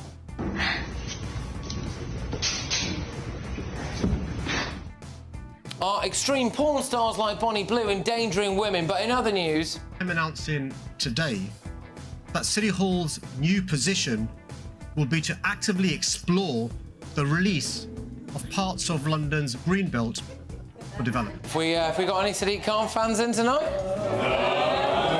Okay. Anyway, Sadiq Khan is going to build on London's green belt. Are Labour about to destroy the British countryside? Oh, and what's going on here?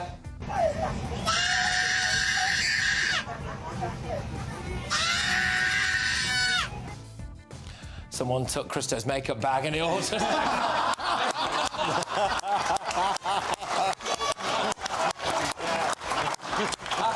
Still with me on my wonderful studio audience.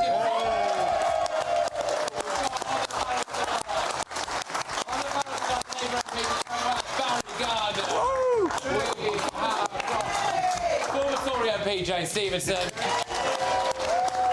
Broadcasting royalty Christo Cooper. Favourite is Adam Brooks. Get ready, Britain. Here we go.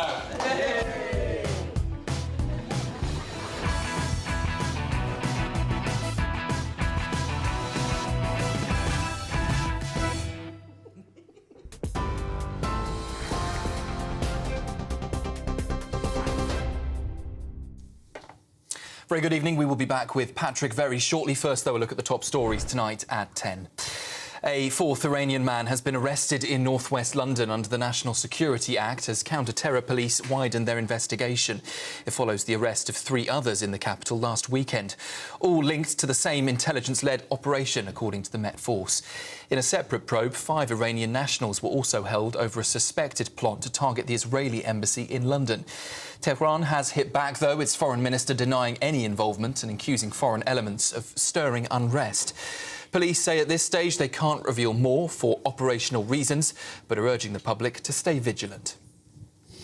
The Prime Minister is set to unveil the UK's largest ever sanctions package against Russia, targeting up to 100 oil tankers. He says Britain must do everything in its power to dismantle Putin's shadow fleet. The tankers, accused of breaching regulations, have carried more than £18 billion in cargo since early last year. It comes as Sir Keir Starmer has met European leaders in Norway today to bolster support for Ukraine. 10 nations were expected to announce further aid. Pope Leo XIV has led his first Mass in the Sistine Chapel just a day after being elected as the first North American pontiff. The 69-year-old from Chicago was seen as a surprise choice, only made Cardinal Bishop earlier this year. In his first address, Pope Leo said the church must be one that builds bridges. King Charles has sent his private congratulations, while world leaders, including Sir Keir Starmer and Donald Trump, have welcomed the news of his appointment. The world's first drone war is erupting between India and Pakistan, 2 nuclear powers now fighting with unmanned weapons. India says Pakistan launched waves of drones and missiles at army bases in Kashmir. Pakistan, though, denies those claims and says it shot down 25 Indian drones. Civilians are among the dead on both sides, with defence experts warning it could be just the beginning of a larger conflict. Analysts say drones are changing warfare, remote, silent and harder to trace, pushing South Asia's deadliest rivalry into uncharted airspace. Fresh fears over NHS patient care as trusts have cut vital services to, they say, balance the books. A new survey reveals frontline clinical jobs are already being axed. Services like diabetes clinics, palliative care beds and stop smoking support are also being scaled back across much of England. And the Royal Horticultural Society has announced the naming of Catherine's Rose to celebrate the Princess of Wales' work and to highlight the healing power of nature. The RHS hopes this will raise awareness of the important role that spending time outdoors plays in bringing us joy and supporting our mental, physical and spiritual well-being. Funds from the sale of Catherine's Rose will go to the Royal Marsden Cancer Charity to help develop the specialist prehabilitation and rehabilitation programme there. You're up to date just after 10 o'clock. Let's get straight back now to Patrick.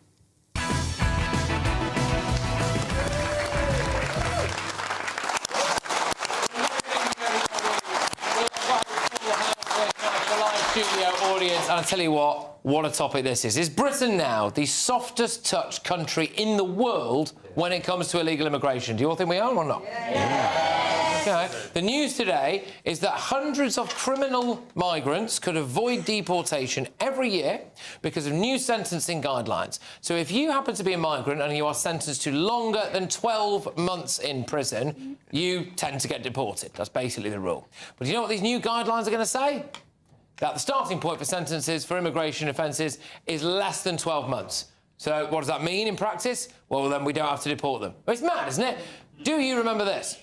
Those not in receipt of pension credit or certain other means-tested benefits will no longer receive the winter fuel payment from this year onwards. Let me be clear, this is not a decision I wanted to make. Labour cut the winter fuel payment for pensioners to save £1.7 billion. So can anyone in this room, without reading the auto cue, tell me, what's the cost for illegal migrant accommodation? Anyone? 15.3 billion. I tell you what, we've got some well-read people in here. It's £15.3 billion. So your grandma freezes so an illegal migrant can have a roof over their heads. It's mental, isn't it? But look at what's happening in Germany. So they've got a new chancellor, and he said that any undocumented migrant will be turned away at the border. No entry. Now, in Denmark, they have a zero-tolerance policy now. If you arrive claiming asylum, get this, they take your personal possessions off you, OK, and they sell them, and then they use them to fund your upkeep. And that is a very left-wing government. It's a very left-wing government. So if you get asylum in Denmark, The second your country is deemed safe to return to, like I would dare say what's recently happened in Syria, for example, then you're off again. You go. So they gave asylum to just 864 people in 2024. And, of course, we all know what's happening in America.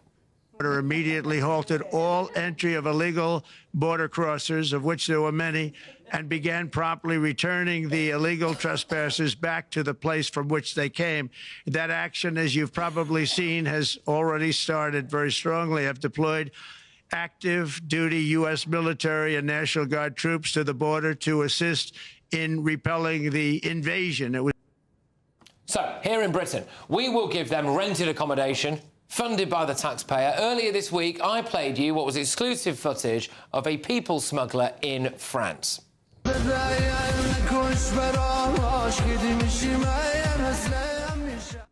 They're offering summer discounts so that you can come to Britain for just £1,000. Keir Starmer might as well have stuck a giant welcome sign on the White Cliffs of Dover. Let's get the thoughts on my wonderful panel. But before we do that, it is a live studio audience show, so why don't we go to this chap here who's got the microphone in his hand first. What would you like to say on all of this, sir? OK, well, obviously, leaving aside the fact that winter fuel payments were taken off pensioners, is it a good use of government money to spend it on housing illegal migrants? Probably not, but obviously people have their own views on that one. But it's a very expensive business to invite people into your house and want them to stay and pay for it at the same time. OK, fair enough. Look, who here thinks that basically we're paying too much for these illegal migrants? Go on, I'll start with you, Adam, on this. I mean, the juxtaposition between the £1.7 billion of the winter fuel payment and the £15.3 billion for illegal migrants is quite stark, isn't it? Yeah, I sound like a broken record. For 10 years, I've been warning about illegal immigration and asylum seeker, that they are gaming our system. It's obvious. The left have facilitated this by, they used to tell us that they were scientists and doctors crossing on these dinghies. It was obvious that they weren't. It's obvious that they were economic migrants. We have now got in this country between 1 and 1.5 million illegal immigrants, and we're never going to be able to get rid of them. The only way we can do that is if we shut off their benefits, shut off all the perks that they get in this country, and hopefully they go away. That is the stark reality now. Who would be in favour of just doing what Germany have decided to do? They say they are going to turn away any undocumented migrant at their border. Yes. I don't know why we don't do something like that, but also have some blue sky thinking in saying, right, we have an offshore processing centre. Go to that centre. And if you go there... Sorry, everyone. I do have to interrupt here now. There is some very serious breaking news tonight. The Southport murderer, Axel Rudiker-Barner, has attacked a prison officer. The 18-year-old hurled scalding water over a prison officer. The stricken guard was rushed to hospital after the horror attack whilst police were called. This is according to The Sun. An investigation is now underway into how Axel Rudiker-Barner got hold of boiling water to hurl over the prison officer. He is in the same terrorist unit as Hashim Abidi, who stabbed and burned guards last month. I'll just repeat that. So this is the breaking news tonight. The Southport murderer Axel Rudiker-Barner has attacked a prison officer. The 18-year-old hurled scalding water over a prison officer and the guard has been rushed to hospital. It is the same unit, apparently, where Hashim Abidi, the monster who helped to build the Manchester Arena bomb, was being housed when he stabbed and burned prison guards last month. So this is obviously huge breaking news, so we will discuss this now.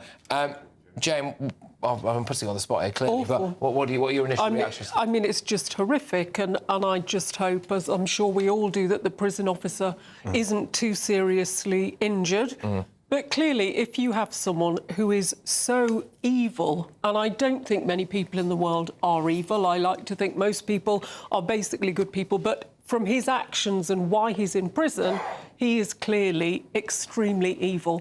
He shouldn't be anywhere near boiling water. Those safeguards for the people working in that prison, it's just disgraceful. Shouldn't be near anyone because he should have been hanging from the gallows. Exactly. Bring back the death sentence.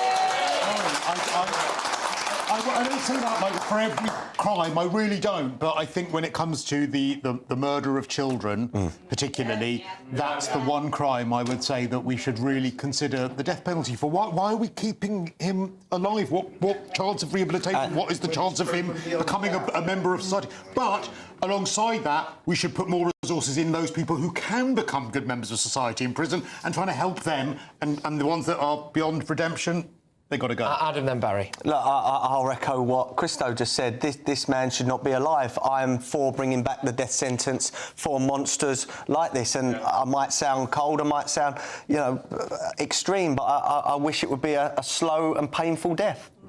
Yeah. Barry? No, I don't wish a slow and painful death on anyone. On people that kill children, I do. Sorry, Barry. It's abhorrent, and I don't want to make any sort of political capital out of it. I think I want to know what's going on at HMP Frankland, because the fact that this has happened once was appalling and bad enough. The fact that it's now happened a second time. And, many of you who were discussing this with us, 2-3 weeks ago, when the original attack happened, were saying then these people should not be given any kitchen privileges. They should not have access to utensils. They should not have access to boiling fat and boiling water. And clearly, nothing has actually happened as it should. Can I just say, one of the things that this makes me so angry for a variety of different reasons. The fact that this monster was able to do what he did despite being on a prevent watch list. Then everything that followed about the lack of information about him that came out. Then on top of that now, you've got the fact that he's still breathing, as far as I'm concerned. I do think that some people are beyond redemption and should have the death penalty. But then the fact that he's in the same unit that Hashim Abidi was at, and you would have thought they'd be on high alert, wouldn't you? Anyway, because of the fact that they're housing everybody. And then this individual has got access to scalding hot water. What about the prison officers? Seriously, this is the other thing I would like to say. 2 weeks ago, I think it was now, in this very room, sitting just in that corner there, we had some brave prison officers who were the dog handlers at some prisons, and they were telling me some horror stories, absolute horror stories. Can we not protect these people? We couldn't protect little girls. We couldn't protect wider society from this guy. We can't protect prison officers. What good is he alive? This guy, I'm sorry. Would you bring back the death penalty for this? You would, obviously. I would. His organs would do better with someone else.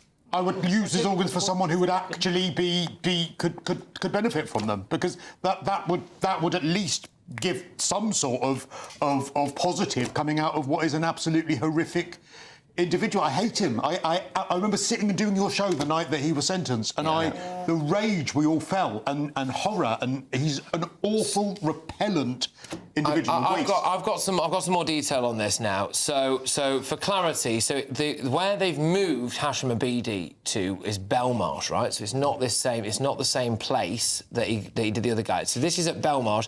This is Axel Rudy Cabana has launched what they describe as a horrific pre-planned attack on a landing. And he is currently on the same unit as Hashim Abidi, who stabbed and burned guards last month. So it's at 2 different prisons now. This is emerging. It's Belmarsh in South East London, not that top security one where they lock up the other ones.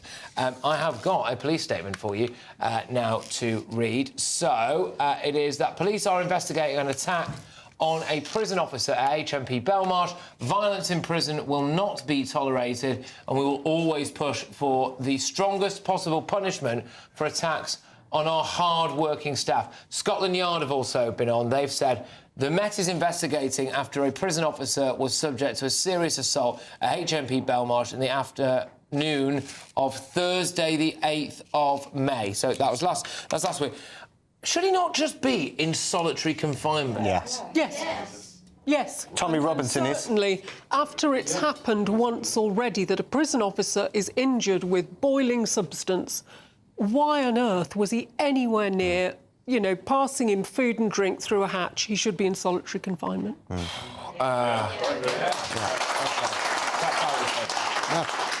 Look, absolutely appalling. I just want to pay tribute to not just the prison officers who really work in the most awful conditions, And, you know, there are some prisons in this country. I was speaking to somebody who had just been visiting a high-security prison just last week, and he was saying that in some of the prisons, it is run with the authority of the inmates. And that's how outnumbered some of the prison officers feel. And I think we really need to give them far greater support than they have at the moment. Barry, can I ask you, though, do you see any validity or any sense in the idea of someone like him going to having subject to the death penalty? Look, as a matter of principle, I'm against the death penalty. I think there have been a number of cases and you know, where somebody has been, a gentleman there said, when they're, you know, convicted, absolutely guilty, the jury has found them absolutely unanimously decided that they're guilty, and then a few years later, something else has come to light. I get that. I get that. Now, I'm not saying that's fair enough. Yeah. No, can I just say? I really do think that's fair enough. Yeah. But obviously, I imagine the point that's making you all in sense is the fact that this guy's definitely guilty. Yes, but a lot of those cases were before DNA as well. My point would simply be this, and that is that if somebody is guilty of a heinous crime, and you said against children, murdering children, it wouldn't matter whether it was the nurse, Lucy Letby, whose case has since been called into question. She would have been found guilty. Right. She would have died, and I don't know whether she's guilty or not. Well, she's guilty in law. Sorry, I will come to you, Adam, but I've just got a little bit more information here. Thank you, Barry. Sorry. I've just got a little bit more information here. So this is a source quoted in The Sun, who have got the inside scoop on this. It seems miraculous that the prison guard, who they say was a man, was not more badly hurt, and luckily the water was not mixed with other substances. Other officers heard him screaming and heard commotion, and one of the first things they did was put cold water on him. They also restrained Rudy Cabana and made sure he could not do anything worse to the guard, which the implication there, of course, is that he wasn't obviously stopping of his own accord, was he? His regime will now be incredibly strict, and he will Why wasn't it? And he will barely come into contact with anyone, and he will be fed through a hatch. Well, look, we have a man here that, in cold blood, has slit the throats of beautiful, little, innocent girls. It's the most horrific crime I've heard in years. And he is not in solitary confinement. He has more freedoms and more rights and can enjoy his prison stay more than someone like Tommy Robinson. You don't have to like Tommy Robinson, and you do not have to agree with some of the things he says. That man is in solitary confinement 23 hours a day. For his own safety. In health. For his own safety. And for his own safety, because our prisons are being run by extremists. Okay. We need to bring the army in, I think, to help these guards. OK, all right, guys, let's everyone, I wanted to not lose sight of the actual story in hand here, which is that breaking news. If you are just joining us, by the way, that Axel Rudy Cabana, the Southport murderer, has, according to The Sun, attacked a prison officer with boiling water. I think to come back to the main point here, which is that all of his victims have had either life-ending or life-changing injuries. All of the officers and paramedics that will have been involved in that will quite possibly never be the same again, having had to witness what they witnessed. And the idea that this guy was clearly not in the strictest prison, I just think we all assumed he would be. I think we all just assumed that this guy would be locked up, fed through a hatch. Yeah. How long has he even been in prison? I mean, it was what, like a few months, 6 months or something like that? Been in prison 6 months? And he's what, just in a normal cell, in a normal thing, wandering around by the looks of things? No, it's in Belmarsh. In Belmarsh? It's nice, but I mean, look, it doesn't really necessarily feel like justice has been done for this guy, does it, really? No, and it makes you think, as Barry was saying, some of our prisons are being run by cliques of inmates. Don't let them mix. Why are they allowed to mix with one another at all? If you are a danger, you're ganging up against prison staff, you need to be restricted, you need to protect. That should be the first thought, to protect prison officers. Yeah, well, yeah, absolutely. So we are going to be joined now by GB News' Home and Security editor, Mark White, who is down the line for us as well, on the screen as well, for everyone who's in the studio. Mark, thank you very much for joining us. What do we know so far, though? Good morning, everyone, or even good evening, everyone. I just want to start by urging a little bit of caution. I understand that feelings are running high, and you know, it is understandable given who Axel Rudikabana is and the allegations against him. But this is now an active police investigation. The case is active. We need to be careful about how we describe the events. These are alleged events. Everybody at some point, of course, will have to be given a due and fair process in the criminal justice system. He's already, of course, serving some 52 years in prison, but there will be, at the end of the day, another charge likely in a court proceeding with potentially even more years added to his sentence. And like everyone else, no matter what we think of this individual, he has to have a fair trial at the end of the day. So that's just, you know, for what it's worth, just that note of caution in the way we're describing the events. If we put an alleged or two in there, you're fine. It's alleged that this incident happened yesterday, that Axel Rudikabana was in his cell at the time and heated up boiling water in his cell. Now, if in the fullness of time, if the police investigation shows that to be the case, then there are clearly serious questions to be asked about how an individual in a maximum security prison in a section of the prison which is especially catering for the most serious offenders could have access to a facility where water, for instance, can be turned into boiling water, which of course then can become a weapon.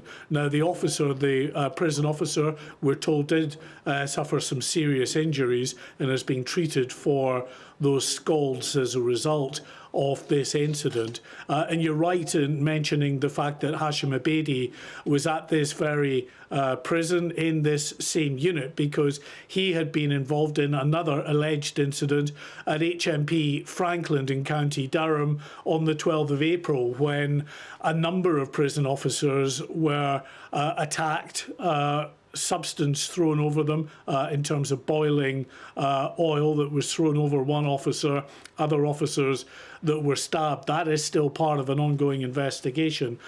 So definitely some questions, I think, for the authorities within the prison system to look at now in terms of what these prisoners, especially those who are found guilty of the most serious of crimes that do pose a real and present risk to prison officers, just how they're managed in prison. It doesn't seem, from what we hear from the Prison Officers Association, about the number of attacks that prison officers have to endure on a daily, weekly, monthly basis. These are just the high-profile incidents we hear about. But attacks on prison officers are happening every day in prisons up and down the country. So something certainly needs to be addressed here. Yeah, Mark, thank you very, very much for all of that information, some much needed clarity as well on a couple of things. Just on the prison officer side of things, they have been calling recently for things like stab-proof vests and for greater protections, I think maybe even to carry tasers and things like that as well. Presumably this alleged incident will increase calls for that. Yes, without a doubt. I mean, it seems incredible that prison officers who deal with the most violent of offenders, people who've actually been convicted of those crimes, do not have access to that personal protective equipment as a matter of course. You put a police officer out on the street, then they're wearing personal protective equipment. You put ambulance personnel out on the street now, and they will often be wearing stab vests as well. So why on earth are prison officers denied that? Well, we're told from the Prison Officers Association that one of the reasons given to them is that it would actually add to more tension within the prison, that putting stab vests and other personal protective equipment on officers would up that sort of ante, if you like, in the threat level, and it might be counterproductive. the Prison Officers Association would argue that it wouldn't be counterproductive. What it would be doing would be actually protecting these officers who are being attacked all too frequently now, not just in the way of stab vest, but also the potentially taser, pava spray, that kind of thing, to give them a level of protection should things go south. Mark, just quite briefly, if you could, what do we know, if anything, about this unit where Axel Rudikabana has been held? Well, it's a maximum security unit within a maximum security prison. This is the issue. But you still have prisoners who come out, and there's an amount of mixing that they're clearly able to do within the unit, and that's one of the big issues, I think, going forward as well. If you are deemed to be the most violent of offenders, someone who poses a real risk to prison officers, should you effectively be confined to your cell, out for exercise maybe an hour a day, and meals given to you in your cells? It sounds, of course, like strict and harsh punishment, but many will argue that strict and harsh punishment is exactly what's required for very violent offenders. Mark, look, thank you very much. It's Mark White there, GBNews' Home and Security Editor. It's always great to have you on. Thank you very much for reacting so quickly and coming on and explaining so much of that for us. Right, look, obviously, tensions are running high here. Emotions will run very, very high. And we're going to draw a line under this particular topic for now, and we'll return to it if we get any more information as well. But in light of what Mark was saying, realistically, we now have to try to let justice do its course, and presumably this will at some point be an active case. So we've said what we've said. We move on from it now. I want to talk about something quite different, really. Maybe some more positive news, I would say, for a lot of people out there in the country at the moment, and that is Reform's UK's popularity. So the voters...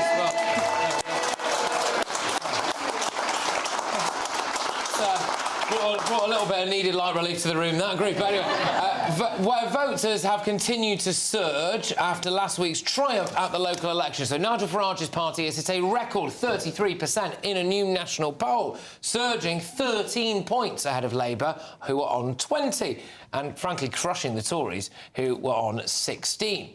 The Find Out Now poll suggests that Reform would win a landslide 365-seat majority if an election were to be held today.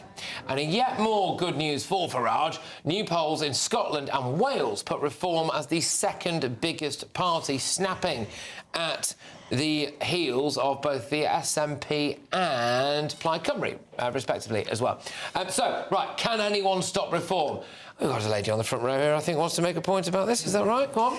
Yes, I'd just like to ask the panel. Reform are riding high in the polls. The Conservatives have lost all the trust of their party and a lot of the electorate. Labour are having a disastrous run since they took over in Whitehall.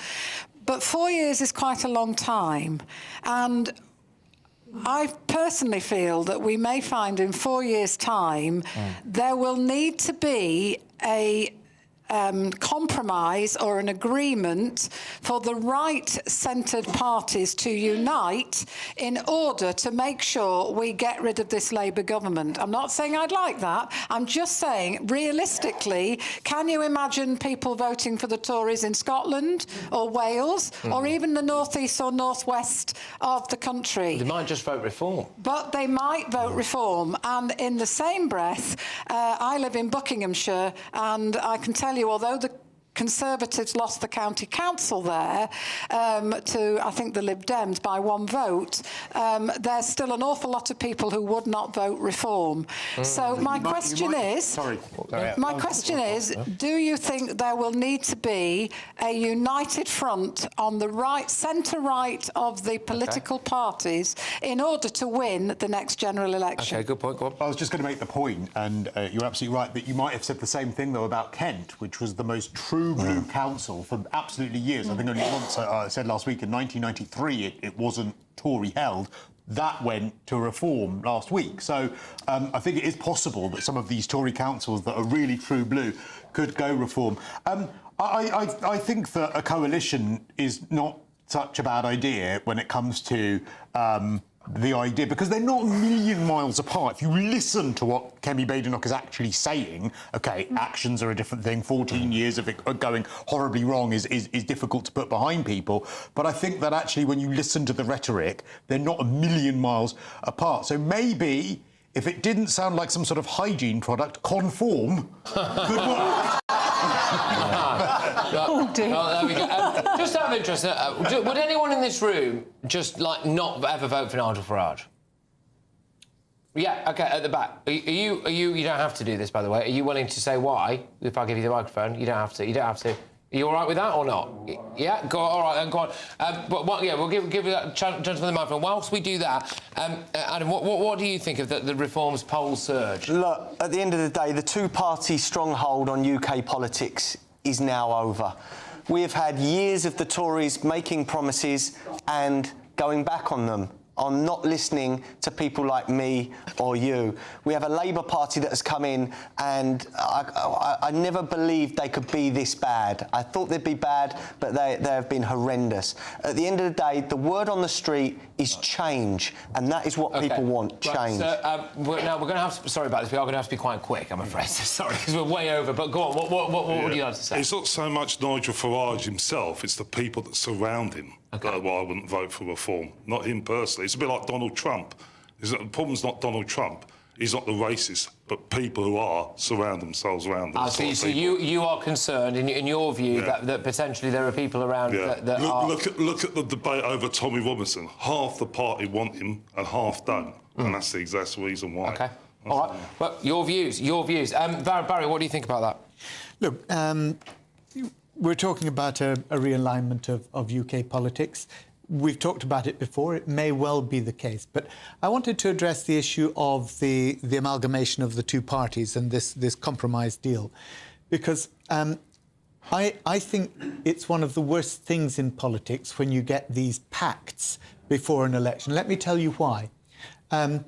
Because you go on the doorstep and you say, this is what I'm going to do for you. These are my manifesto promises to you, the electorate. And 4 years, 5 years later, you go back and you say, and they say to you, well, hang on, you promised me this and you promised me that and you didn't do it.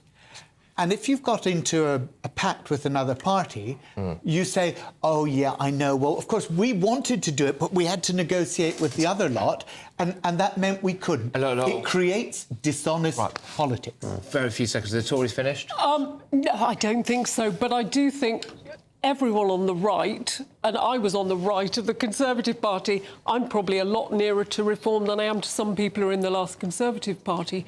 But I think it's a very difficult... We're a long way off from the next election. I'm really sorry to this. Our timings are all over the place because of the breaking news, I'm afraid, so apologies about that for cutting you off again. But coming up shortly, London Mayor Sadiq Khan's announced plans to build on the capital's green belt. So it is part of a wider issue where Labour might destroy the countryside. That's next.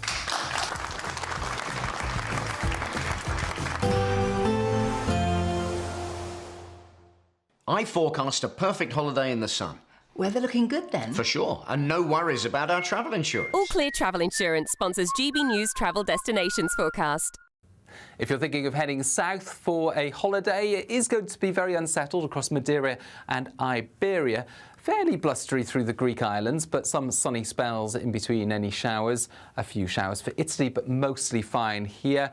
Likewise for Sardinia, but across Spain, Portugal and France, increasingly spells of heavy thundery rain. Likewise, we'll see some blustery showers affecting Madeira. It does settle down here over the next few days. All Clear Travel Insurance sponsors GBNews Travel Destinations Forecast. Good evening. This is your Met Office weather update for GB News. Plenty more fine weather to come as we go through this weekend, some warm sunshine too, but do be aware there is the risk of some thunder, particularly in the southwest on Sunday. Currently, the high pressure, which has dominated our weather through much of this week, still across us, but it's drifting away towards the east. As a result, a front towards the northwest is going to edge a little bit closer to us, but it's not going to make much progress overnight. It's really just going to bring a bit more cloud, perhaps a few spots of rain to the the far northwest of Scotland. Otherwise, it's looking dry and there will be largely clear skies, mostly light winds as well. As a result, it could turn a bit fresh for some of us overnight. Some countryside spots could dip close to freezing, most places staying above this, but it is going to be quite fresh first thing tomorrow morning, and there could even be a few pockets of mist and fog around. But these will quite quickly clear once the sun gets up. It's going to burn any of those away, and it's also going to quite quickly lift our temperatures, so starting to turn increasingly warm as we go through the morning. Like I said though, there is that front towards the far northwest that could bring a bit more cloud and a few spots of rain to the northwest of Scotland, but otherwise a fine morning and a fine afternoon for most. Lots of sunshine on offer, lots of blue skies, and in that sunshine it's going to feel pretty warm for most. Temperatures, if anything, a few degrees warmer than today. We're likely to get to highs in the high teens, low 20s quite widely, and some places getting into the mid-20s Celsius. But do be aware, like I said, there's the risk of some thunderstorms pushing in from the southwest. These are going to arrive as we go through Saturday evening and become a bit more widespread as we go into Sunday. Bit of uncertainty at the moment as to how widespread they're going to be, so they could push across more parts of southern southwestern England into Wales, perhaps the Midlands and Northern Ireland as well. Otherwise, and there's actually a lot of dry, fine weather around as we go through Sunday and into Monday and Tuesday, but just a few showers to be aware of. Hi, I'm Michelle Dewberry, and my show is your opportunity to cut through all the noise and dive in headfirst to some robust debates. Ideas clash. Situation, Because you're deliberately avoiding my point. Nothing's held back. And if you think this is the end of it, wait for more. And we do not shy away from the difficult stuff. Sometimes I want to shake people and say, if only you understood. So join me on Dubes & Co. weeknights at 6 p.m, only on GB News, Britain's news channel. From the school run to the home run, watch a new show for all of Britain. He can say whatever he wants. A straight-talking show where all voices are heard. And, you know, when are we going to stop talking about smashing the gangs and actually do it? With the stories that matter from every part of our country. There's a bit of a crash landing there for your Chancellor. Bold, fearless and standing up for you. That's me, Martin Daubney, 3 p.m. till 6 p.m, weekdays, here only on GB News. The People's Channel, Britain's news channel.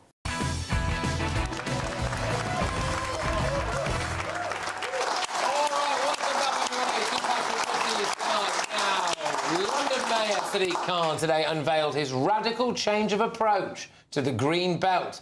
He'll rip up the rules protecting Green Belt land in a bid to build almost 1 million new homes for Londoners. Angela Rayner is expected to give Khan's government the backing, and ministers last year announced plans to reclassify some low-quality Greenbelt land to deliver targets of 1.5 million homes in the next 5 years. Look, clearly, the thinking is this going to start in London and then roll out elsewhere in the country as well? There's a gentleman on the front row here who would like to make a point about this. Go on, then. Yeah, I'd like to make a comment. Basically, 88,000 homes at almost £100,000 a home. That's almost £9 billion. Where's that coming from? That's one. Two, infrastructure. Every time I say house building there's no infrastructure. No schooling, no medical centres, no nothing. Yeah.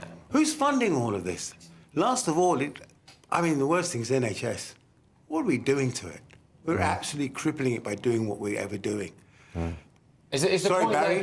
Oh, go on, yeah, carry on. I know, Barry, you don't like some of this that we say about Labour, but they've got to look at themselves very much seriously. Also, the protection of crime. 88,000 homes, 4 families, 4 people in a home, that's 360,000 people. How many of them are going to be criminals in London, which Sadiq Khan has destroyed? For the 50 years I've lived here, I have not seen London like this. All right. Last of all, it says here, call existing protections out of date. That's what he's saying. Is Sadiq Khan out of date now? Yeah. Right.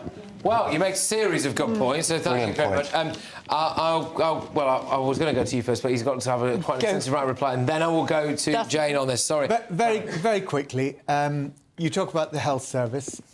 If you look at the number of new appointments that we've got into the health service, as we promised, getting that 7 million waiting list that they left for us down, getting people back into work because they're no longer waiting for their operations. That's been phenomenal. And actually, when Labour left office in 2010, as you well know, the health service in the UK had the highest satisfaction rating it had ever had. The Tories destroyed it, I grant you, but actually, we're rebuilding it. Now, on the 88,000, you're absolutely right. 88,000 is an extraordinary target to have to build. Anyone who lives in London knows that there's a homeless crisis in London. And over the last 10 years, there have been 30 and 40,000 is the maximum of homes that have been built per year. And yet they need 88,000 to actually meet the demand that is there. But why do we keep adding people to it? We're not got immigration for it?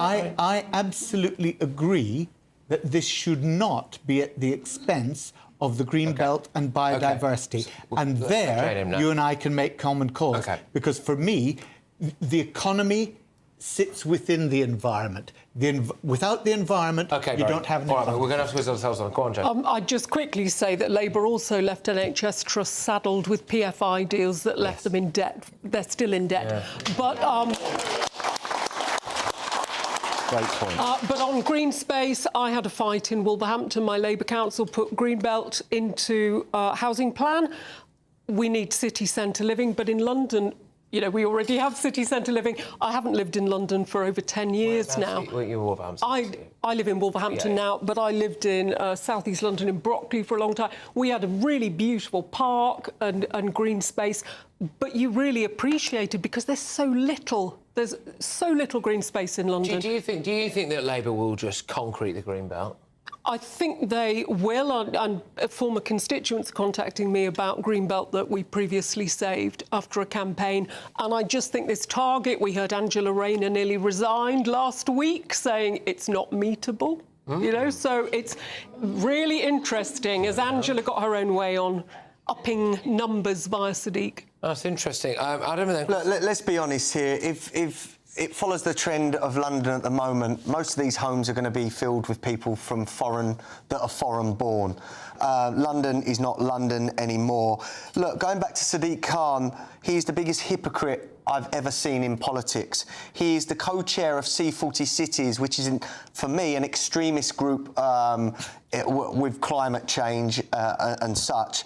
And yet he wants to then bulldoze the green belt. Make your mind up, Sadiq. Is it, you know, stopping flights? He want to stop us eating meat and dairy, yet they want to concrete over our green belt. He makes no sense, and I think people need to rein him in. Christys, your views? Oh, I mean, I just think he's the most repellent runt of a man.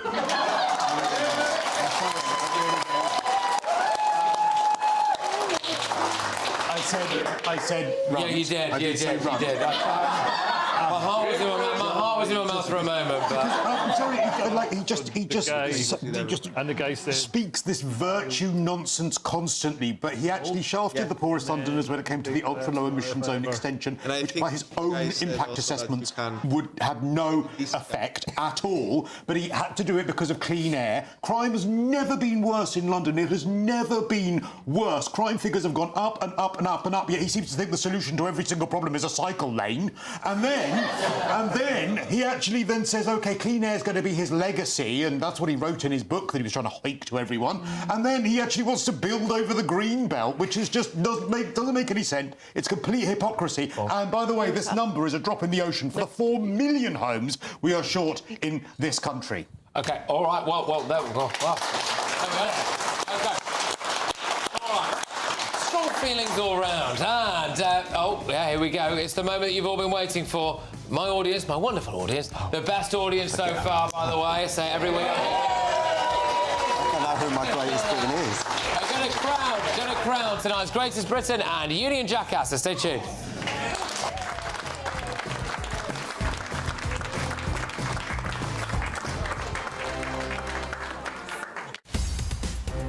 In the GB newsroom, we bring you the news as it happens. With our team of dedicated journalists across the UK, we're ready to keep you up to date with what's happening every half an hour, every single day.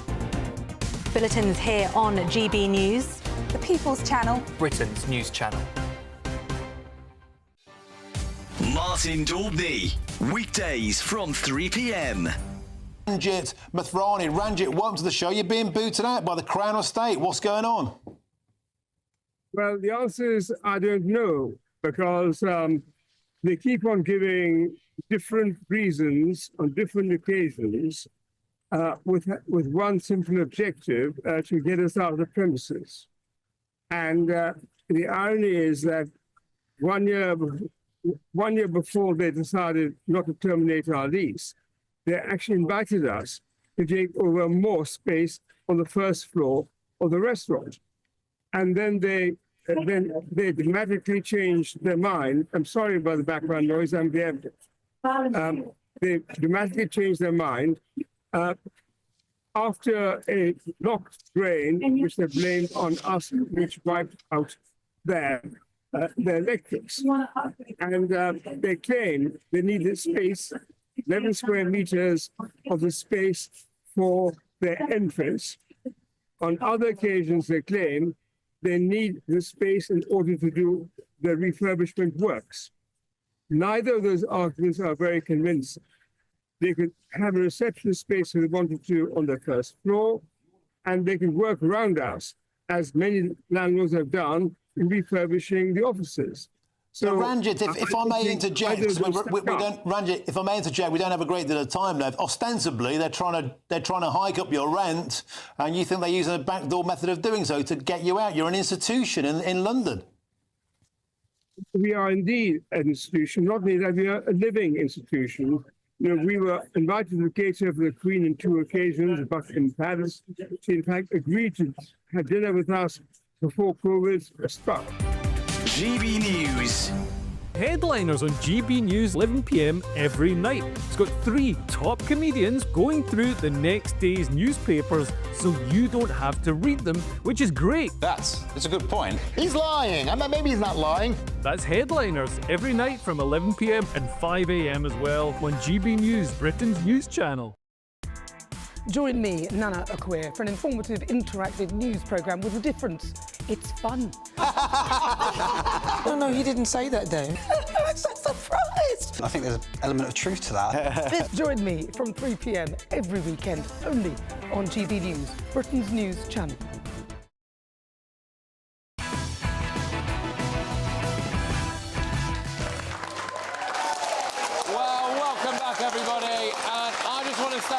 Thank you to my wonderful studio audience, including we've got a gentleman who's come all the way from Aberdeen tonight. Well done. We've got people who've come from Wales, haven't we? Where are you? Swansea? Bognor Regis. So there you are, Bognor Regis. Remind me where you're from again? Worcestershire. Worcestershire. Yes, and everywhere in between. So there we go. Right.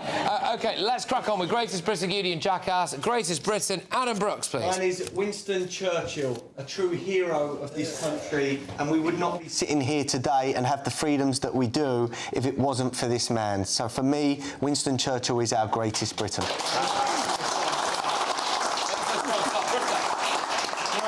I take your Winston Churchill. I raise you, as we have had this 80th anniversary of VE Day, the veterans. All of the veterans that we've heard from. All of the veterans that we've heard all the people as well through that era that we've heard stories from this week about those that were evacuated, all of those sorts of things. It's been an amazing week to hear some of those stories. Yeah, great stuff. Brilliant. Go on then, Jane. Who's your greatest Britain? Mine's related to this. It is all the people, the community groups, the volunteers who gave up their time to make the events we've hopefully all attended and enjoyed this week. I was at one last night run by Shortheath, lest we forget. Lots of veterans, fantastic community spirit, and people who give up their time to volunteer and make our lives better. I think. Barry, is your greatest Britain? Well, I was going to say the 99-year-old who had his birthday this week launched his new film premiere, Ocean, with the King in attendance, David Attenborough, who many of us will have learned all we know about the natural world from. But actually, I was at Westminster Abbey for the VE Day celebrations. It was a wonderful event, and I defer to Christo. Oh, the veterans. Oh, OK. Yeah. There we go. Right, guys, I'm just going to throw one into the mix myself just because I want to say this more than anything. There's a guy called Johnny Gallagher who runs the taxi charity, OK? Oh, yeah. And he's been doing a huge amount of fundraise for veterans who can then go on various different trips and also fulfil some of their lifelong ambitions, like going on a Spitfire. He's only a couple of £1,000s away from completing his target of raising £100,000. And if you are inclined or generous enough, go to justgiving.com/page/Our Heroes Fund. I'll tweet about that later. Let's crown this one now. Do you want Winston Churchill?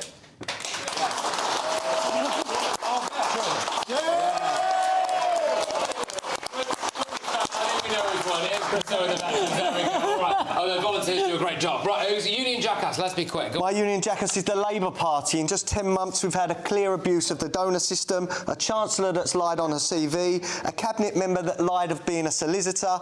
We've had alleged corruption, MPs alleged to have committed rape and child sex offensive, and much more. It's the Labour Party for me. Very quickly, journalist Michael White, former Guardian journalist, on Twitter this week described the rape gangs as, he wrote in a tweet, it was horrible, but it was a bit more complicated than that, wasn't it? Sex often is. I'm sorry, you can't describe what happened to those in those situations as sex. Shocking it was stuff. rape. Oh my gosh, well, I thought I was a dead cert to win, but I'm not so sure now. Mine is Keir Starmer for refusing to reverse his decision to take away winter fuel allowance from 10 million pensioners. And Barry, quite quickly, please, mate. Daniel Graham and Adam Carruthers, who chopped down the tree at Sycamore Gap and then tried to blame each other. Idiots. Idiots. Idiots. OK, I want people to just shout the name of the panellist that you want to win at me. Do you ever gets the most shouts? Come on. Barry! I think it's Christo again. Bravo!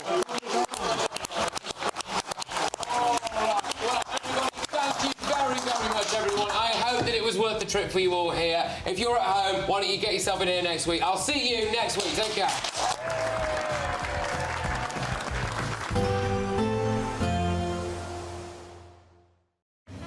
Even though we'll see a cloudy start, it'll be a bright outlook for the rest of the day. Boxed Solar, sponsors of weather on GB News. Good evening. This is your Met Office weather update for GB News. Plenty more fine weather to come as we go through this weekend, some warm sunshine too, but do be aware there is the risk of some thunder, particularly in the southwest on Sunday. Currently, the high pressure, which has dominated our weather through much of this week, still across us, but it's drifting away towards the east. As a result, a front towards the northwest is going to edge a little bit closer to us, but it's not going to make much progress overnight. It's really just going to bring a bit more cloud, perhaps a few spots of rain to the far northwest of Scotland. Otherwise, it's looking dry and there will be largely clear skies, mostly light winds as well. As a result, it could turn a bit fresh for some of us overnight. Some countryside spots could dip close to freezing, most places staying above this, but it is going to be quite fresh first thing tomorrow morning, and there could even be a few pockets of mist and fog around. But these will quite quickly clear. Once the sun gets up, it's going to burn any of those away, and it's also going to quite quickly lift our temperatures, so starting to turn increasingly warm as we go through the morning. Like I said, though, there is that front towards the far northwest that could bring a bit more cloud and a few spots of rain to the northwest of Scotland, but otherwise a fine morning and a fine afternoon for most. Lots of sunshine on offer, lots of blue skies, and in that sunshine it's going to feel pretty warm for most. Temperatures, if anything, a few degrees warmer than today. We're likely to get to highs in the high teens, low 20s quite widely, and some places getting into the mid-20s Celsius. But do be aware, like I said, there's the risk of some thunderstorms pushing in from the southwest. These are going to arrive as we go through Saturday evening and become a bit more widespread as we go into Sunday. Bit of uncertainty at the moment as to how widespread they're going to be, so they could push across more parts of southern southwestern England into Wales, perhaps the Midlands and Northern Ireland as well. Otherwise, and there's actually a lot of dry, fine weather around as we go through Sunday and into Monday and Tuesday, but just a few showers to be aware of. Even though we'll see a cloudy start, it'll be a bright outlook for the rest of the day. Boxed Solar, sponsors of weather on GB News.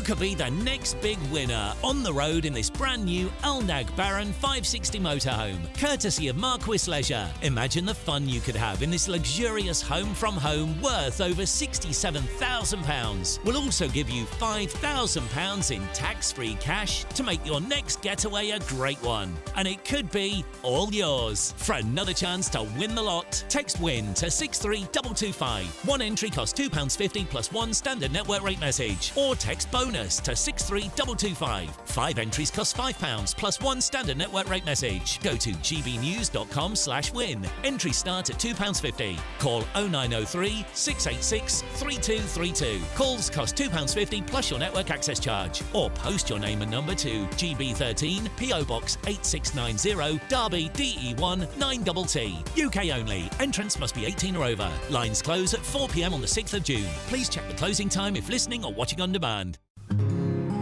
This is our country, and we think it's amazing. From high tea to the high street, we love it all. Even the rain, we like that too. There's nowhere else we'd rather be.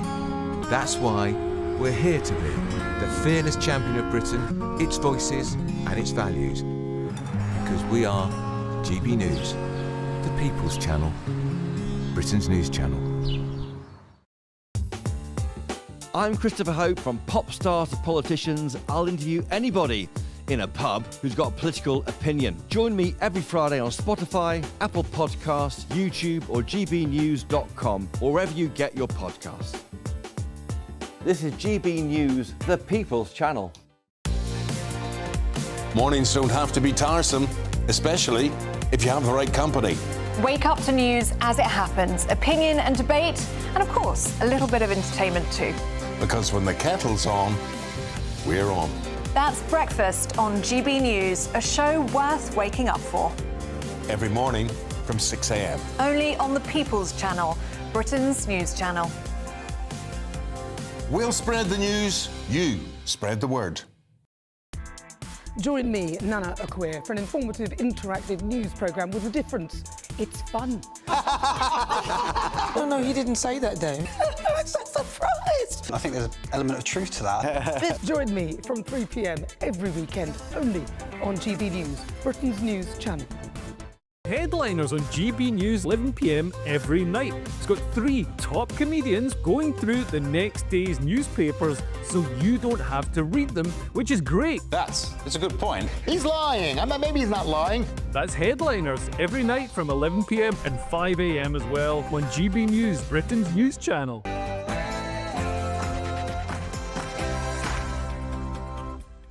Hello, it's 11 o'clock, which means it's time for tomorrow's newspapers tonight. Join us over the next hour to find out why won't Britain ban Iranian terrorists? Probably because they're the only people still voting Labour.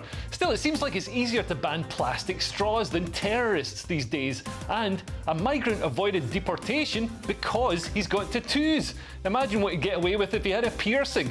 And are Labour going to scrap low-traffic neighbourhoods? Turns out voters don't like driving in circles for 20 minutes. Who'd have thought? I'm Leo Kearse, and tonight's comedians are Lewis Schaefer and Nick Dixon. There they are, ready to go. This is Headliners. I'm a commentator.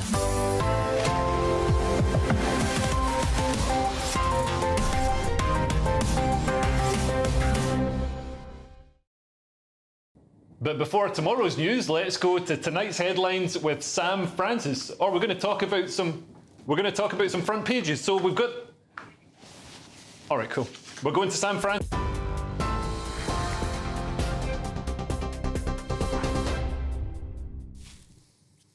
Very good evening to you. The top story tonight just after 11 o'clock, and it is breaking news that we heard earlier this last hour or so. The police are now investigating a violent attack at HMP Belmarsh, that on a prison officer, we understand, by Southport triple murderer Axel Ruder-Cabana. He allegedly threw boiling water through the hatch of his cell door. The officer has been taken to hospital, we understand, with only minor injuries at this stage, and is expected to be back at work next week. Ruder-Cabana is, of course, serving life for killing 3 young children at a dance class last year. It comes just weeks after another high-profile inmate, Hasham Abedi, allegedly attacked 3 officers at a different and high-security prison. In other news, a 4th Iranian man has been arrested in northwest London under the National Security Act as counter-terror police widen their investigation. It follows the arrest of 3 others in the capital last weekend, all linked to the same intelligence-led operation, according to the Met Force. In a separate probe, 5 Iranian nationals were held over a suspected plot to target the Israeli embassy in London. Tehran has hit back, though, its foreign minister denying any involvement and accusing foreign elements, he says, of stirring unrest. Police say they can't reveal more information at this stage for operational reasons, but are urging the public to stay vigilant. 2 men have been found guilty of cutting down the iconic Sycamore Gap tree in Northumberland. Daniel Graham and Adam Carruthers caused £622,000 worth of damage to the landmark and more than £1,000 to Hadrian's Wall. The pair felled the tree under 3 minutes after driving 30 miles through a storm last September. Footage, voice notes and photos found on Graham's phone helped convict them at Newcastle Crown Court. They'll be sentenced in July for what police have called a mindless act of vandalism. A former BBC bargain hunt expert has admitted failing to report £140,000 in art sales to a man accused of financing Hezbollah. 53-year-old Akucho Ojiri pleaded guilty to 8 counts under terrorism law, marking the first prosecution of its kind.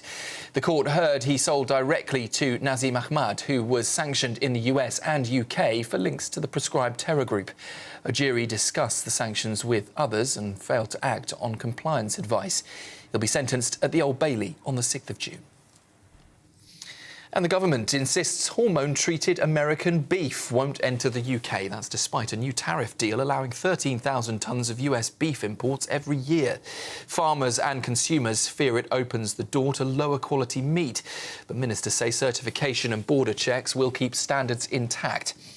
The UK banned hormone-fed beef in 1989, but it's still widely used in the US to cut costs.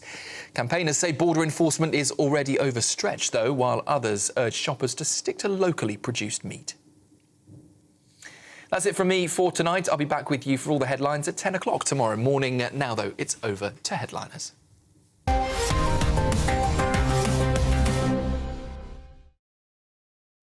Thank you, Sam, and hello and welcome to Headliners, where we give you the best of tomorrow's newspapers with the best of today's comedians. First things first, let's see what the papers have in store for us on today's show. The Telegraph front page leads with Navy chief quits over affair with junior.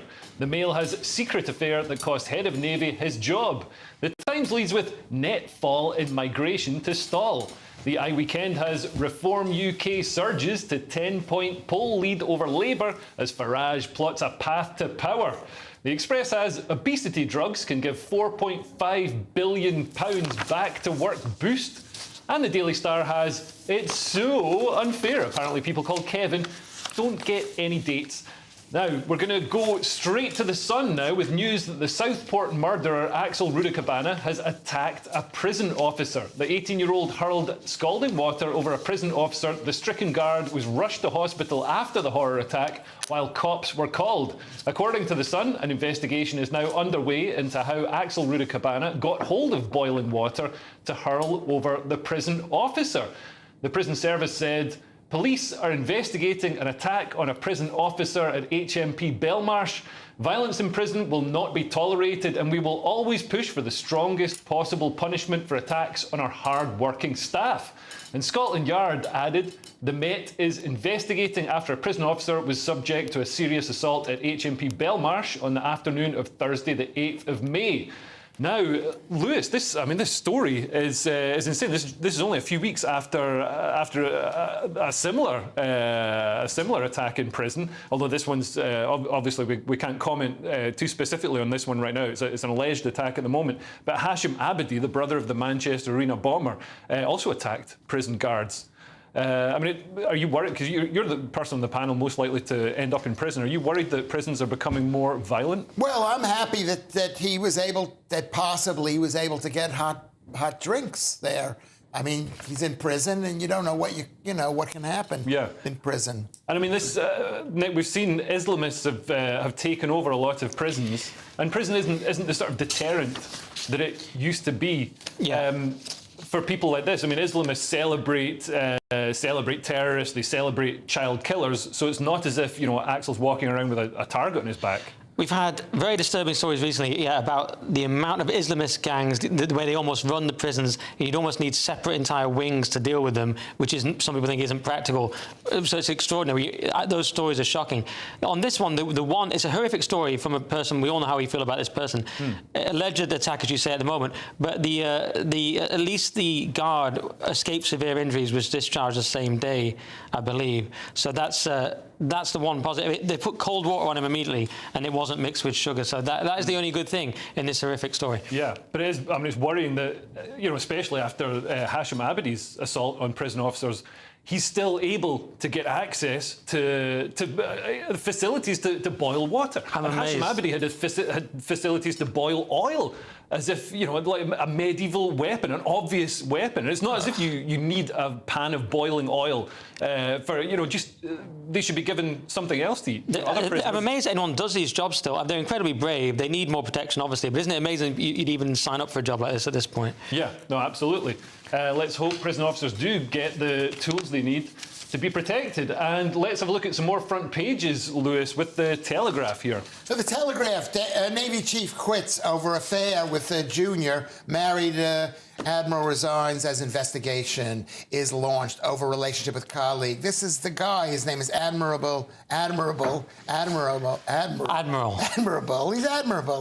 Is he? He's not that. That's not really the main story here. He's 58 years old, so he's 10 years younger than I am, and he had a relationship with 59. somebody. And they kind of covered it up in the beginning, and now they're saying that's why he lost his job. I'm not... And he's the head of the Royal Navy. Of the Royal Navy. He's on a ship. Who hasn't been on a ship and you're feeling a bit tipsy, you see somebody there and you fall in love. So you got to feel for the guy. They're generally not a woman traditionally in those settings. Well, this is the problem. We don't know anything about this story, but in general, I'm just saying. Nick, we're getting the sort of message that, we don't want to be alone on a ferry with Lewis. I already thought that, and this is more confirmation. And just because I'm here as a sort of BBC verifier for Lewis, he's 59, not 58. He's an admiral, not admirable. No, I'm doing it. It's impossible.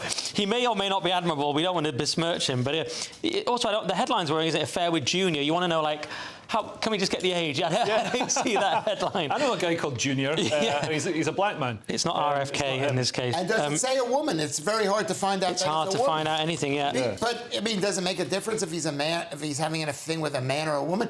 It's very hard to say no. Now they'll give it, instead it'll go to this guy, Jenkins. Isn't it? Well, you're laughing at that. Well, because I've seen plenty of women have no problem at all saying no to you. Yes. There's also this story here, Nick, bosses to face court for the wrong recycling. Oh, yeah, this is just so Labour. So businesses face criminal charges if they mix up their recycling on the net zero rules. So if you have 10 or more people, you'll have to get your bins and recycling. This is the Labour government that claims to want growth, just like crippling businesses with nonsense. It's the most centrist dad law ever. Is the next law going to be they have to watch James O'Brien's radio show and listen to Rory Stewart's podcast? It's just so they're just constitutionally incapable of doing things that encourage growth. Like we're to encourage growth, but also separate your bins and recycling if we've got more than 10 people. It's just like leave businesses alone. Yeah, if we know anything about business and commerce and the economy, the government needs to get out of the way. Like Javier Milei has done in Argentina. Slash the red tape, slash the rules. The government should stop trying to meddle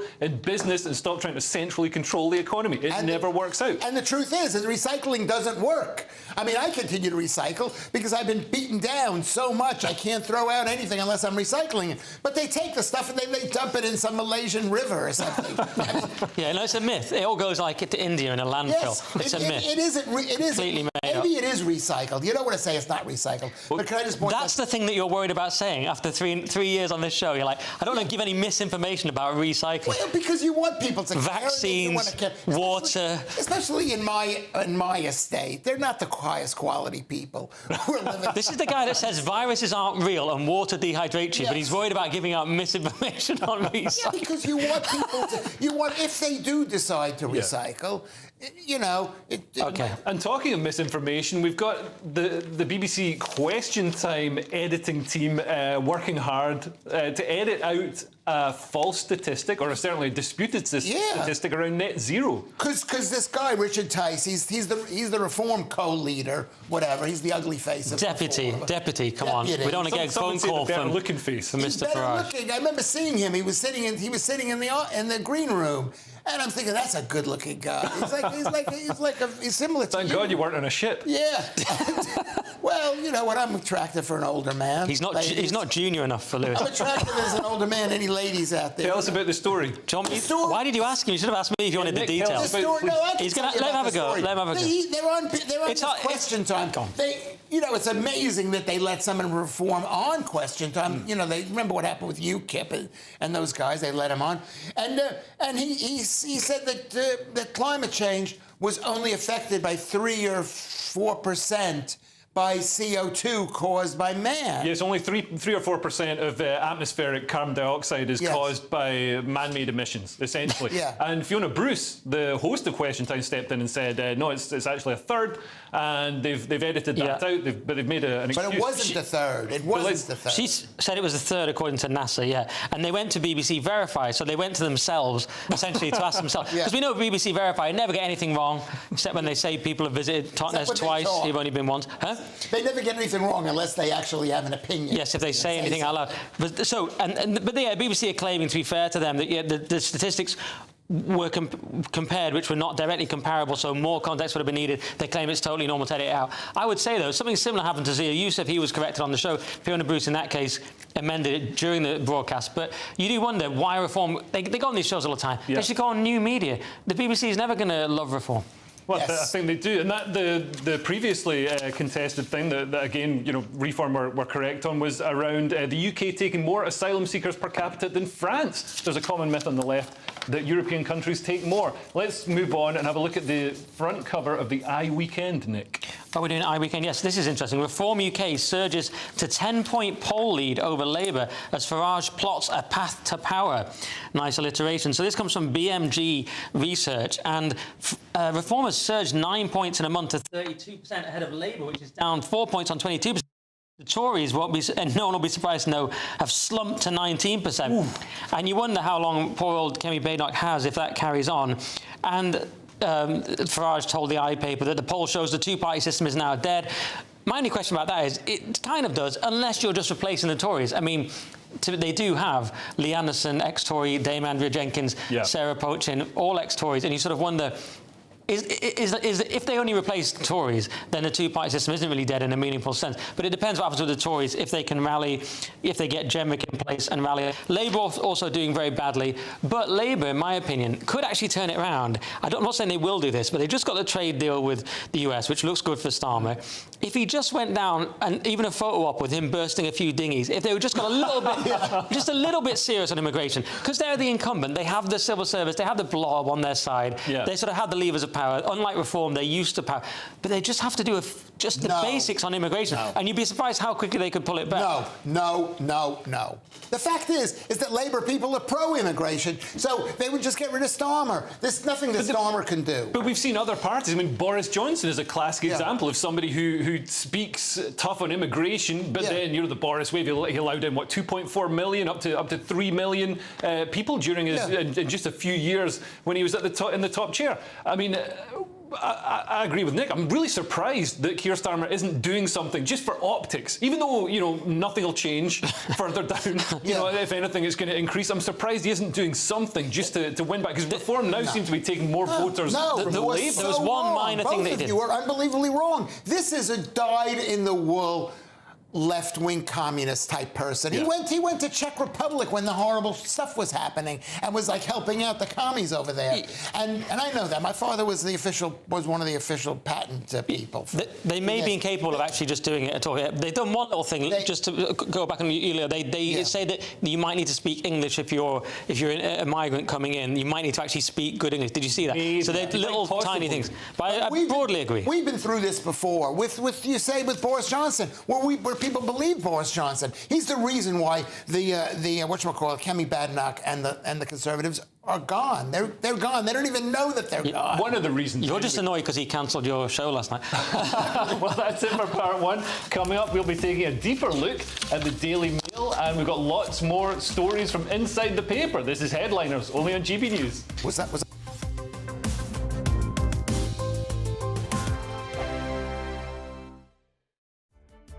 What is the state of our economy? What is the state of our National Health Service? What is the state of our schools? What on earth is going on? Understanding Britain means understanding the state we're in. This is State of the Nation with me, Matt Goodwin, Wednesdays, Thursdays and Fridays from 8 p.m.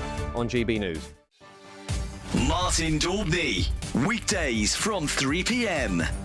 NHS trusts are being told to prioritise ethnic minority applicants for interview shortlists, and they justify hiring white British candidates.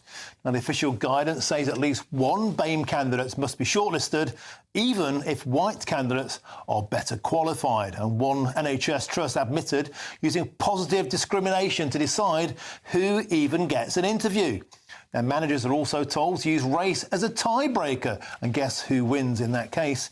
And to explain themselves if the hire isn't from a minority background. Now, some won't even move forward unless it's a non-white candidate is in the mix altogether. Now, all this while NHS backlogs are hitting record highs. What a carry-on. Dr. Mukherjee, let's start with you. When you look at the naked truth here, there must be BAME candidates on shortlists. You have to justify hiring white British candidates, and a tiebreaker, a toss of the coin. If there's an ethnic minority and a white person, the job will be given to the ethnic minority. Do you think that's racist?